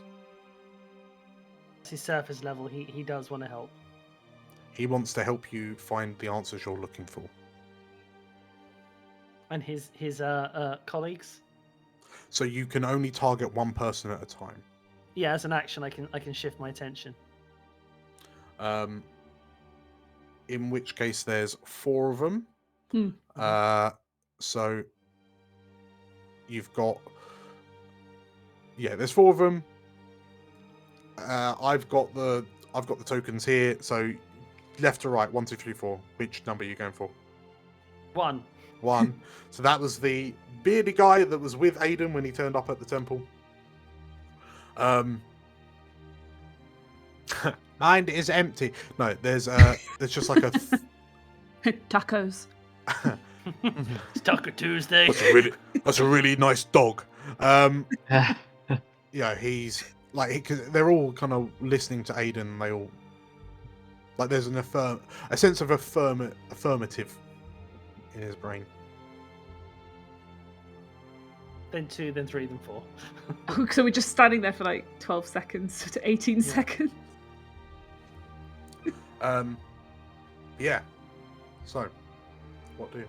So Catcher reaffirms that to Badger. They seem genuine. At least on the surface, they seem genuine. I want to go back to you said something about using the the weapons and knowledge of the enemy against them. Could you give an example of how you've done that? Using what you found below. You must have reason to have left it unsealed this whole time. Must have found something good down there. So Aiden looks to you, and the area is sealed. The area is sealed to most. But if it were if it transpires that there is something within, if there is something that could be used, wards can be switched off. Wards can be deactivated. I'm wanting to kind of really push him on this. I'll lean in, sort of, trying to get his confidence to go, look, you and I both know that if the king found out you were hoarding Shah and stuff down here, he wouldn't be best pleased, right? And I ain't going to snitch, but you must suspect that you got something in particular. You wouldn't take such a risk, otherwise he'd have your head for that. I think the question, Master Halfling, is, well, the answer is whatever is down there was important enough that Rhaedra's grandfather decided to lock everyone in instead of dealing with it. Catcher sort of Damn. blurts out then, we're trying to end the war, and there may be information down there that helps end it. It may state one side enough to stop attacking the other and just leave. Aidan looks to you, and then it would seem that our objectives are in alignment.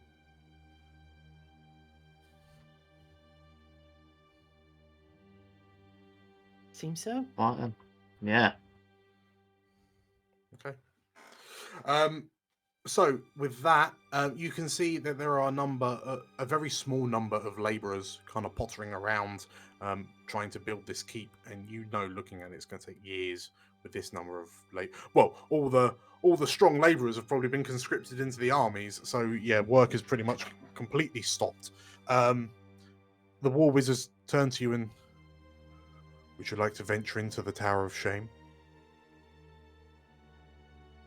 I'm giving everyone like a yes, we should. We should. Like, this might not be the word we're looking for here, but yes. Okay. In which case the wizards look to one another, nod, and then they lead you up to the top of the hill. And as you enter into as you get to the construction site, we will take a 10-minute break. Wait. Yay. Yay. Cool. I will see you all in 10. See you in a bit. See you in 10. Soon. Bye bye bye. Bye. Hi, this is Anton. Do you like Balthazar? Is he your favorite character? Please like and subscribe, or he'll be broken down for scrap. Welcome back, everybody. I hope you enjoyed your break. When we left off, the Warhounds had agreed to follow this group of war wizards into a completely non-existent area underneath the what was the Tower of Shame. The Totally not a trap. Non-existent, non-lethal. yes, And these war wizards are not dodgy. no. So good.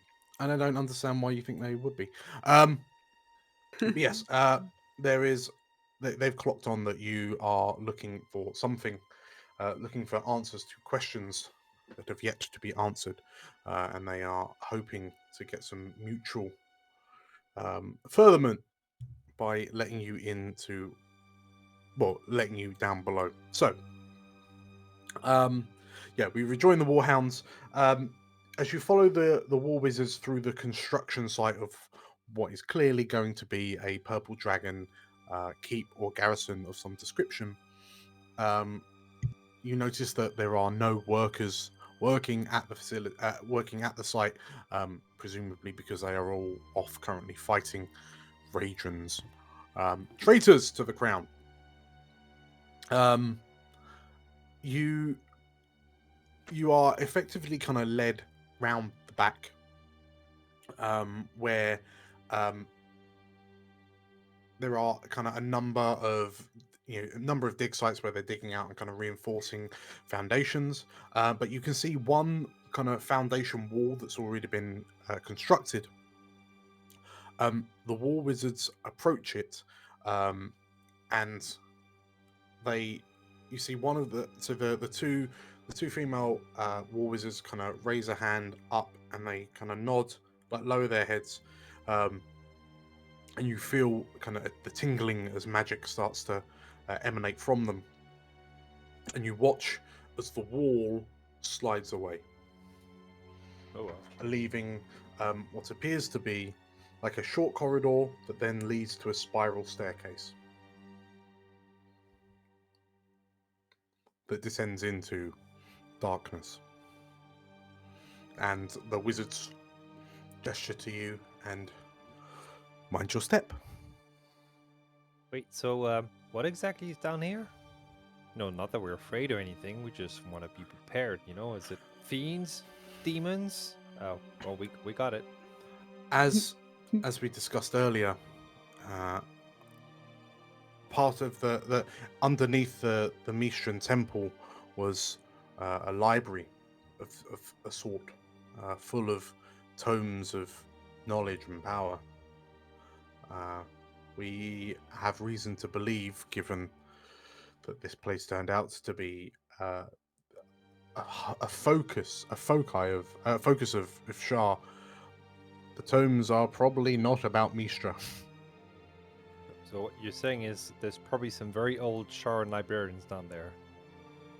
We can assume the librarians are gone, but the books they left behind will still be there. The knowledge of the enemy is one of the most powerful weapons we could use. Well, do you want to go first? Does he know where you're going? We can follow you in.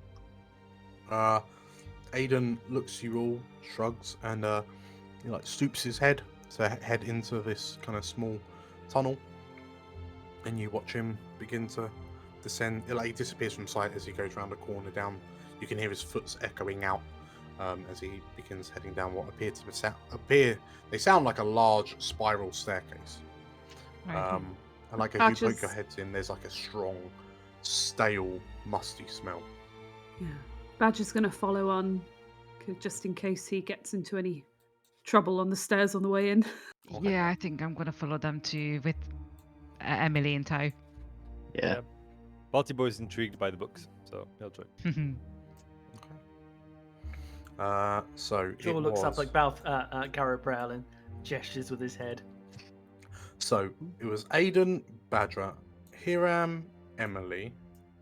Who next? Me?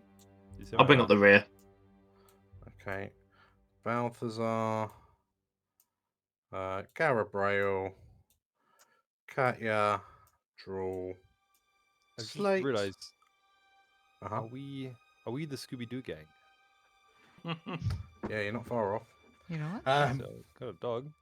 Okay, so you head down the spiral stairs. You descend some considerable distance, it feels like, and to the point where deep enough there that Aiden has lit a torch to give you some light. But yeah, the only your world is consumed by the echoing sounds of your own footsteps as you head down these stairs. You eventually come to a flat surface, the stairs end. The corridor, if you will, stretches 10 foot, and left and right, and you see that there are more stairs that spiral down. But these stairs look much more deliberately crafted. There's more craftsmanship into this kind of winged set of stairs. And Aiden turns to you, Badger, and even with your gnomish eyes, it's hard to pick things out in this darkness. It's that dark. But yeah, you hear. Sorry, beyond his torchlight, you just can't really see anything. But he turns to you and says, "Left or right?"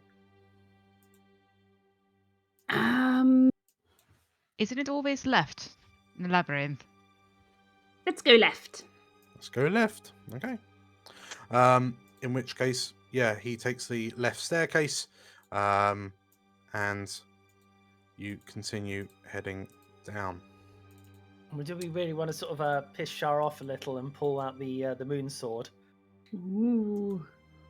If you think that's a good idea, yeah, sure. Yeah, we'll draw the moon sword to shed a little bit of illumination. We are really riding that what can go wrong train today. Yup. Okay. Basically, So- big middle finger to Shar. This is fine.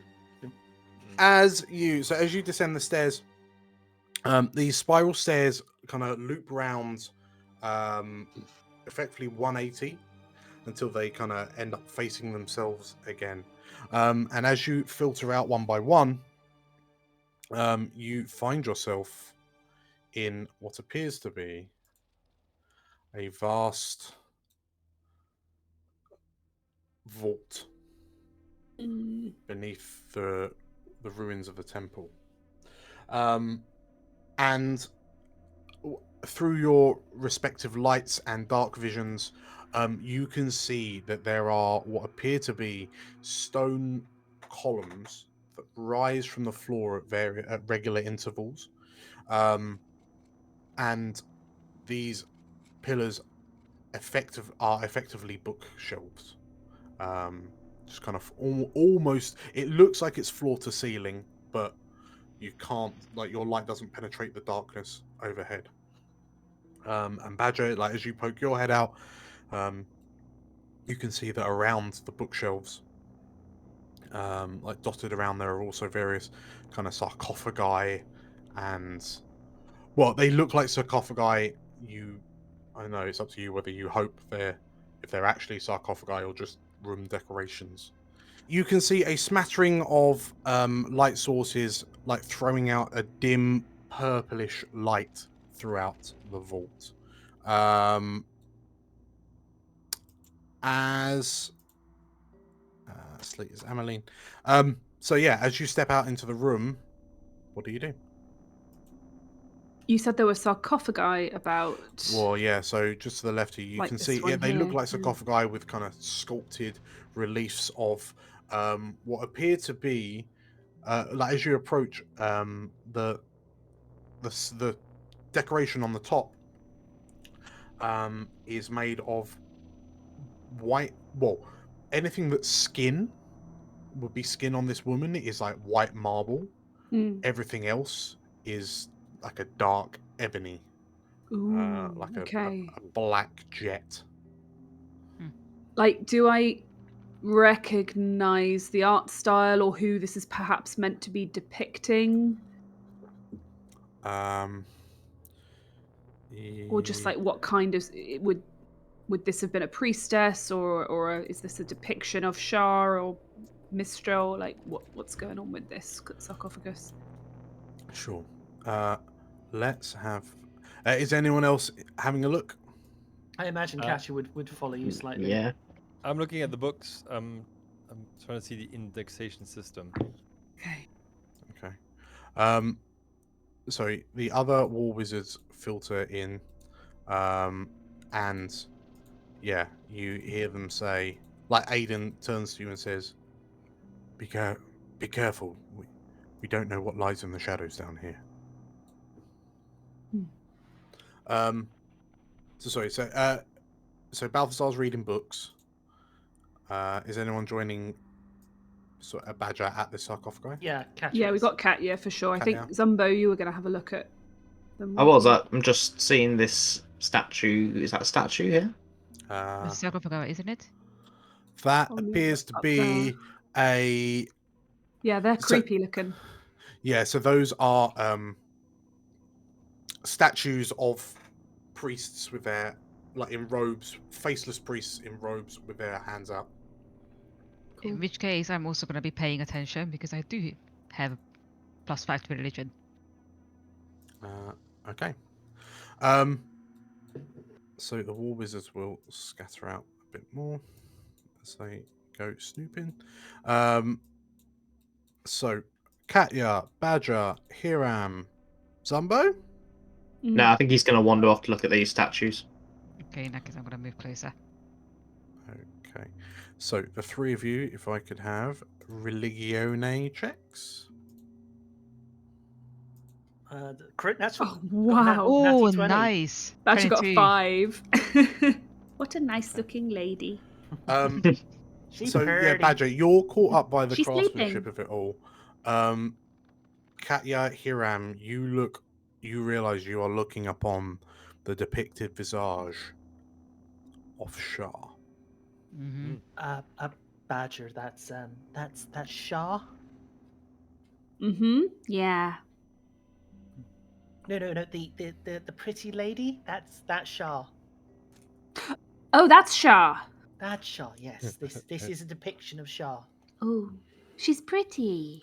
Yeah, and Badger, as you look over, you notice That's that how she Hiram gets stood by a sarcophagus that's identical to yours. Mm. So it dawns on you that if there is someone inside, they're all under the image of Shah. Katya looks over to Hiram and sees that Hiram's come to the same conclusion. Mm-hmm. Okay, I'd better leave this alone then. So Balthazar, you're heading around and looking at the books. You notice there's a lot of like on these books, the ones that are legible, because they've been down here for some time, like presumably at least 10 years. There seem to be a lot of journals, a lot of kind of sketches and drawings. There are books of worship, which go through the virtues of Shah. There's poetry to Shah. There's some of the art is just pages that have been scribbled across, like someone's just taken a bit of charcoal and just until the page is as black as it can be. So I think what Balthazar is trying to get a sense of how the library is organized, just so he can figure out which direction to go to. So I think what we're going to ask for you here is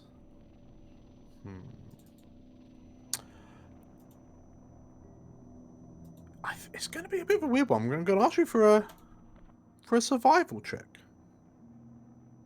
Sure. Okay.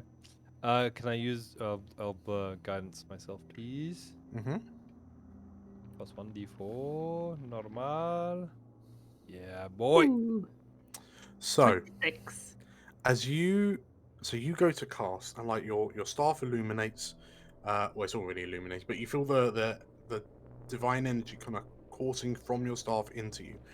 And what you notice, like oddly, like you stand there and you can feel it. You can feel the magic happening.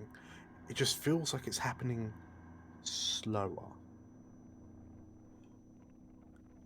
And normally, if light took you 6 seconds, give or take, to cast, it takes like 18.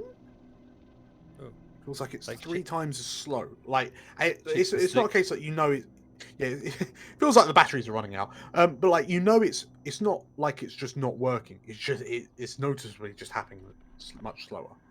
But eventually you cast guidance, and then looking around, you just feel suddenly at home as you just have a sense that how something like this would be organized. Okay.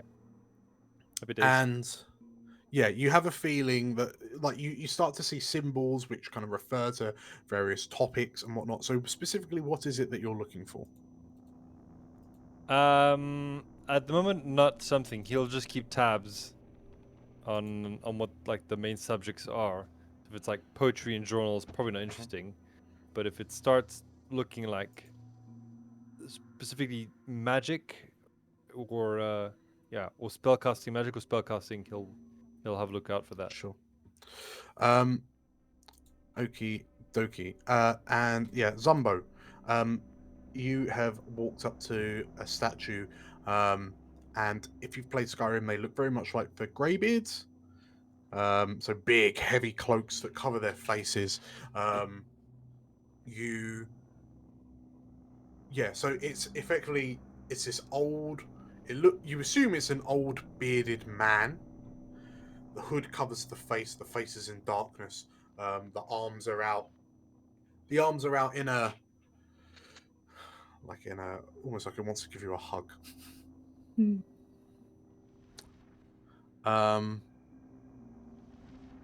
You get the willies standing in front of it.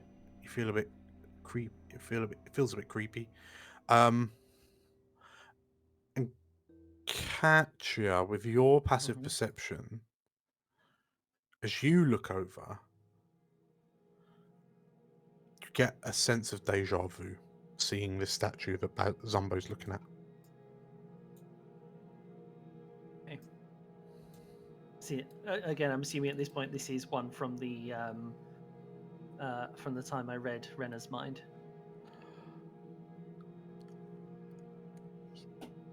Yeah, but no. So the design of it, like the style of it, is the same. But when you look at it, you recognize it, but you don't feel like you remember it, if that makes sense. Like you feel like you've seen this before, but you're not. Something's not quite right. Okay.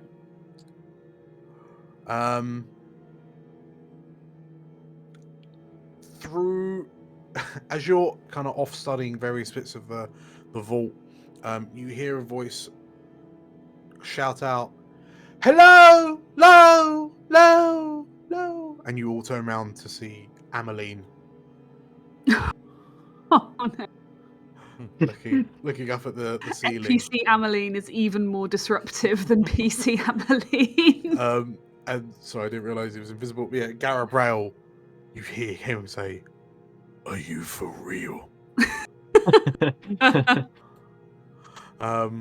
And yeah, Ameline just kind of skips off into the darkness.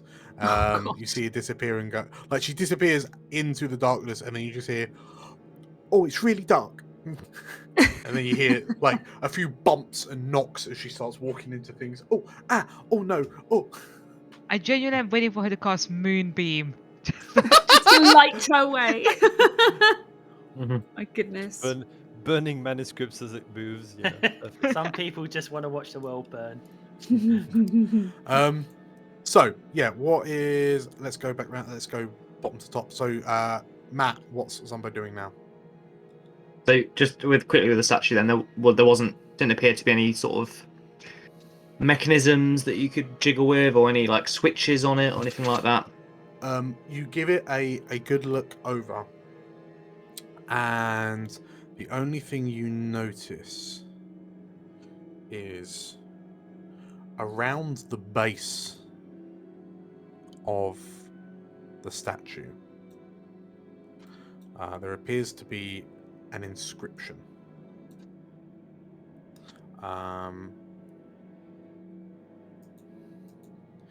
And it's in. It would be in common. No, it would be in common. So you see an inscription that says, "Blessed Night Singer, witness our adoration. See how we serve you, only you. We have emptied our hearts of falsehoods. We have vanquished your foes." Okay. Don't suppose that means anything to me, does it? Particularly. There it is. Oh, Aidan said that. Right. So, looking at it, you just, well, I'll tell you what. Let's find out if it means anything to you. Okay. Oh, 19. Oh, everyone's getting a crit tonight. Nice. Okay, so, you think back to a time where, during your pirating days, you came across Sharan worshippers, and you overheard one of them chanting this over and over again, and you realise it was part of a prayer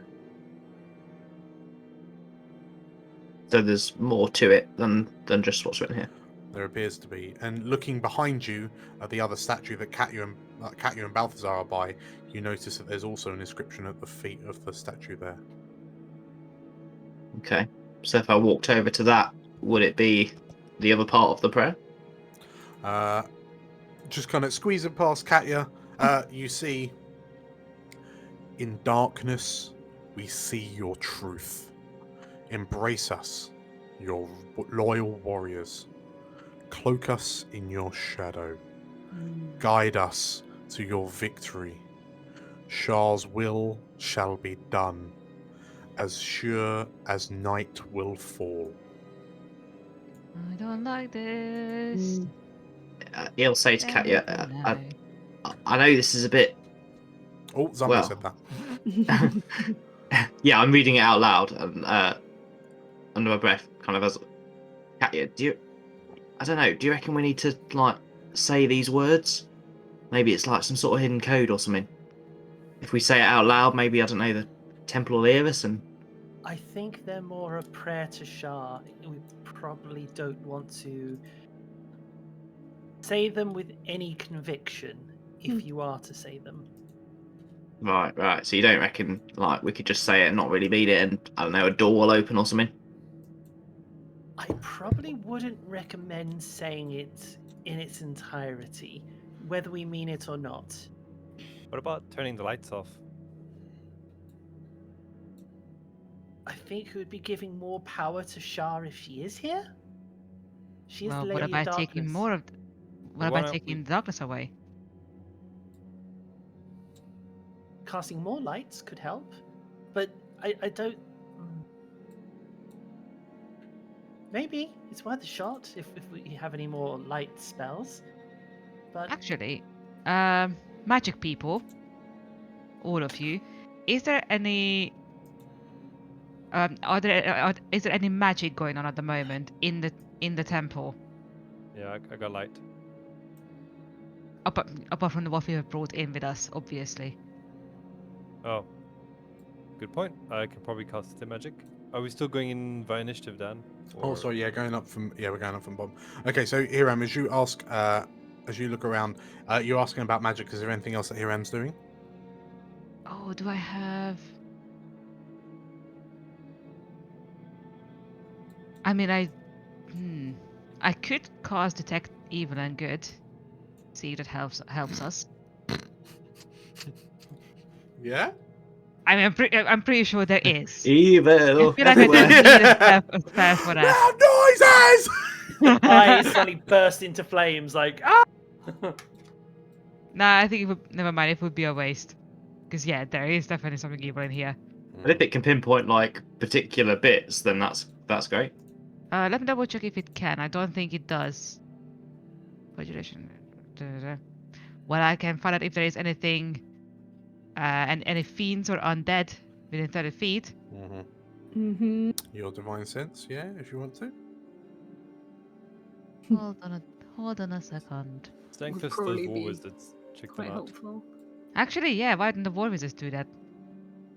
I don't have any spell slots that I need for, No, don't trust smite them. reasons. Do it yourself. Okay. That's shady AF. Yeah. Okay. So, so yeah, here, what's Hiram thinking? So yeah, I am going to do detect evil and good.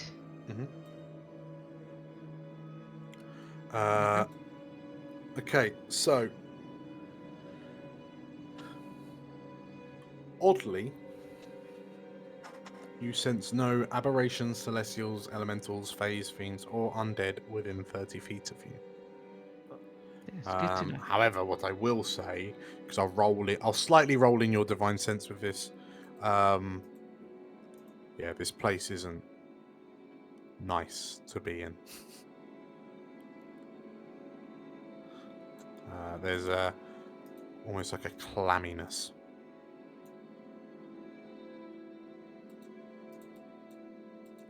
Okay, Katya.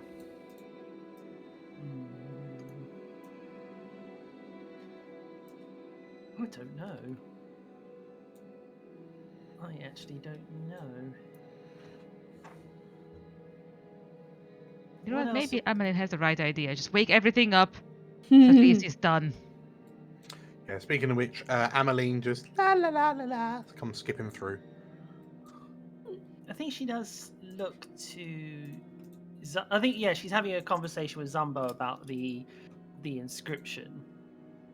And imagine at first she kind of holds her moon sword closer to the statue to get a better look at it. But then she sort of sweeping the moon sword around the darkness, maybe just sort of wanders off slightly, sort of shining the moon sword, hoping to maybe gauge a reaction from something. So yeah, the moonlight just seems to fall on these kind of tomes and books. Yeah, it doesn't really. So okay, then she's just going to start humming the ballad for Saloon's Tears. The ballad Saloon's Tears. Okay. Cool. So, yeah, you notice that your voice echoes out quite, like your tune, even though you're humming it quietly, echoes out quite loudly. So where are the other war wizards, by the way? I imagine she gets into this bit. She's now starting to look around for them. They've been eaten. They're being No, okay, picked no, off that's one fine. by There's one one. silently. That's what I Yeah. was getting worried about. She does see the other one. Okay. Badger? Badger is gonna encourage Garabrail to come with her so she's not alone, and is gonna go off this way. Why are you? Are you scared of the dark? So what if I am? Aren't you? Just a little. And he looks to you and he shakes his head. And yeah, he's giving you like a dismissive look as he follows you around. Badger wants to look up and say, like, roughly how far up can we see? Because you said that the pillars disappear off. Like 30 how feet. far up? Okay. Badger's got 30 feet. Does it look like she could jump up and like? You could climb these shelves. Yeah, she's gonna start climbing a shelf. Why not? Okay. Just see what's up there. So as you climb, you effortlessly manage to skitter up about 40 feet of shelf before you kind of come into contact with a ceiling. 40 foot. Okay. Just seems like the top 10 feet is just shrouded in darkness, and there are books and parchments and scrolls all the way up. Most of them are in pretty bad condition. I was gonna say, any good ones? Yeah, I mean, they all look quite boring and shary, so. Books all the way up, I'm afraid. Speaking of books, so is Balthazar just kind of doing a lap, right? Yeah, but with detect magic. Okay, cool. So as you start doing a lap of the room, kind of keeping an eye on the various topics, you eventually come across a collection of books that seem to refer to, in inverted commas, like tools or weapons of Shah. And looking at them, when we say Shah, it's like, it doesn't say of Shah specifically, it's just like armaments of old Netheril. And yeah, pretty much around there. Okay. And yeah, you find one book as you kind of look through, and you have to kind of reach up to get to like one of the higher shelves. Mage hand, Dan. Mage hand, okay. You find a tome. Yeah. A tome entitled How to make friends if you're a Sharon. Sharon worshipping you.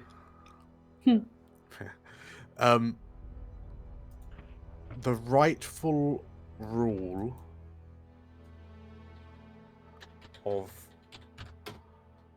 I'm just going to make sure I spell his name right. Gabriel. What a twist. Again.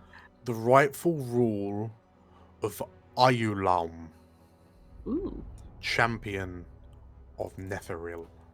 Champion of the Netherese Empire. Ooh, him. Ayulaum, says Balthazar. Hello. Okay. And start reading through it. Yeah, you find yourself drawn to this book, flicking through it. You find yourself being able to read it relatively quickly, like quite quickly. You're skim reading. Ayulaum was clearly some sort of very, very powerful archwizard in Netheril. He appeared to be a champion of his people. He invented the Mythalar, which is the source of magic that powered a lot of old the Netherese Empire, but also is a source of power that used to hide what used to be contained within Mithranor and other such places. It's like it effectively creates a font of magic. And he designed the flying enclaves that the Netherese Empire were known for, such as Fulthantur, the flying capital, which would eventually end its come to an end, crashing down on top of Mithranor. He was born in minus 3,315 Dale reckoning. So you are 1496, 97. So a long. He was born a long time ago. Gotcha. And as you flick through it, you start to see depictions of Ayulaum, and it's very kind of stylized, rectangle shapes. It doesn't look like a person, but you can tell it's a person. The one defining characteristic you notice across all of the illustrations is that he appears to be wearing a black crown, and the other people in the pictures are always depicted as being in positions of supplication. And one final note that you find refers to the black diadem. Okay.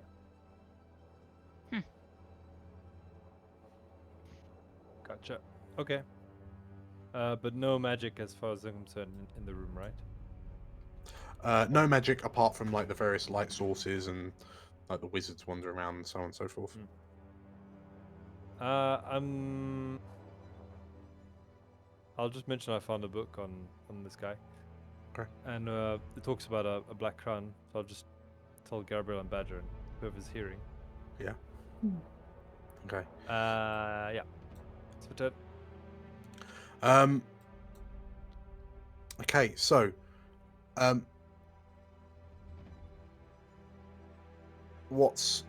so as you will pot around, Aiden kind of calls out to you all. Is there anything of interest that you found?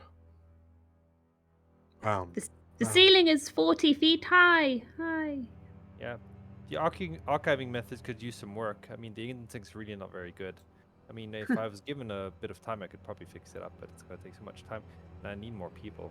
Yeah. Okay. He kind of nods to you, and sort of like he's looking at you to kind of beckon you all over. And just because there's there are two torch lights nearby, so he puts out his torch because it's a bit redundant with those lights kicking about.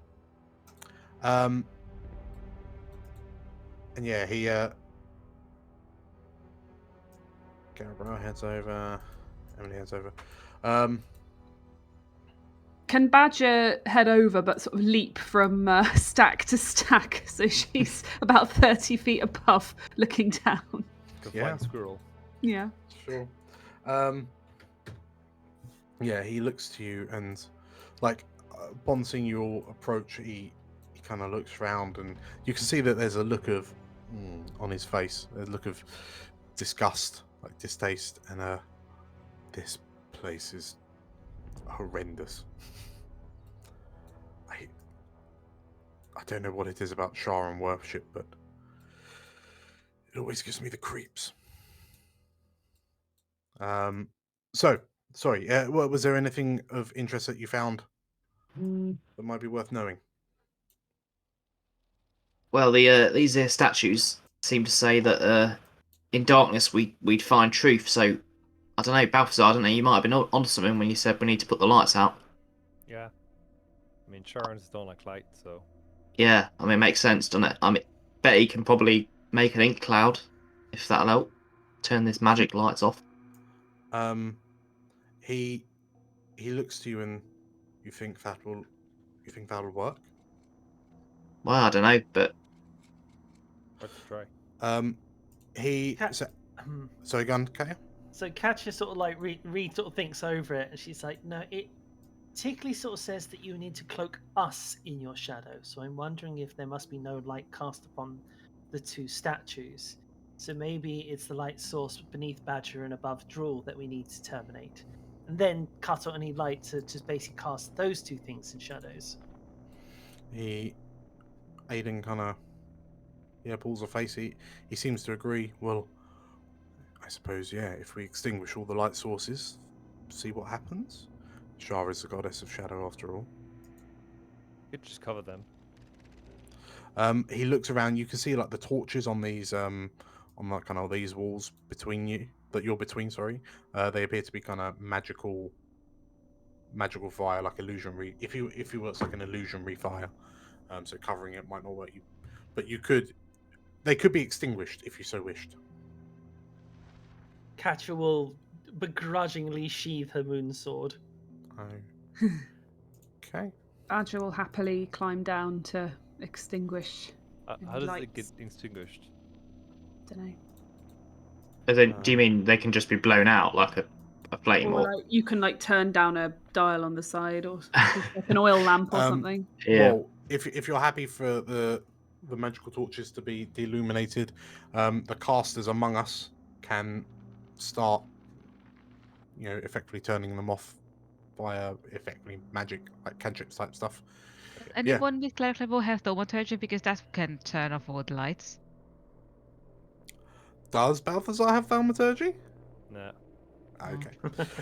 Well, either or, you notice the war wizards that they were in light, and then we turn the light source off. So the war wizards, they're kind of loitering on the edge of the light. You see them turn round, and like one by one, the magical lights around the room begin extinguishing. There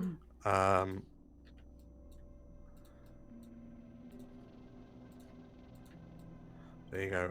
Bad idea. Until at last it's just you and between the two purple torches. And Aiden looks to you and he's kind of got his eyebrows are raised. He puffs his cheeks out. He winces and then and you find yourselves in darkness.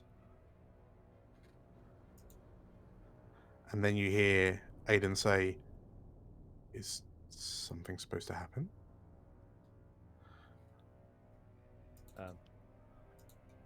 Maybe. Oh. Oh. Wait. What are you doing? Give it a sec. Dan is clicking a lot. Dan, what are you doing? As you all kind of look at each other, like those of you with dark light, night vision can kind of roughly see each other in the darkness. But so Badger, Garabrail, Hiram, as you start to look back around, you notice the wizards are gone. Yeah. Curse you, sudden inevitable betrayal. And you hear Aiden's voice say, "You stepped into her domain. She will feed well. Dick. Yeah. And then in the Called it. distance.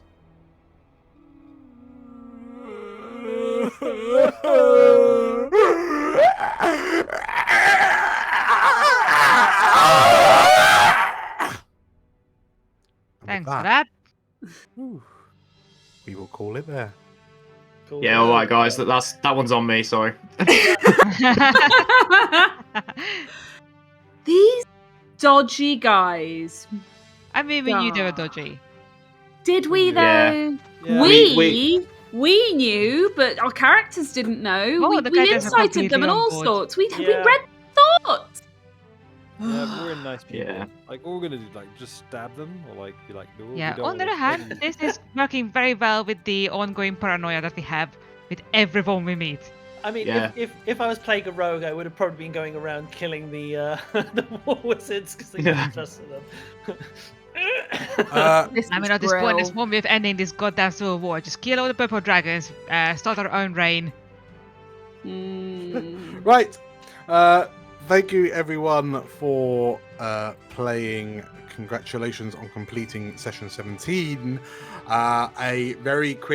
Another quick shout out to Birdie Maps, whose incredible map we have been using here. Oh, really? And this is actually only a small part of the map. So if you like the map that we've been playing on, please consider jumping over onto Birdie Maps Patreon. If you sign up to the £5 tier, you have access to all of the maps that Birdie Maps creates. And yeah, they are fantastic. Yes, thank you all for playing. Thank you all for watching. And I will see you all next week. See Yeah, you next week. then. Bye-bye. Bye bye bye bye. Engulfed in darkness, the Warhounds prepare to fight for their lives as these supposed war wizards reveal their hand. Who knows what horrors lie in the dark? Join us next week to find out. Thank you once again for seeing this through to the end. It really means the world to us. And thank you as well to Birdie Maps, who's continued to be an incredible, generous and supporting person. You can get your hands on their maps over on Patreon. The £5 Dungeon Master tier is the best tier if you also play online like us, and gets you access to watermark-free maps, commercial use, and additional support on their Discord. Please, please, please check them out. The links are down below in the description. If you enjoy watching us play, you might like to hear us talk on our podcast, Tavern Between Dimensions. You can find us on Spotify, Amazon Music, Apple Music, and other streaming platforms. For more Cormyr episodes, click here. And to subscribe to the channel, which you should really do, click here. Thank you again for watching or listening, and as always, may the realms endure.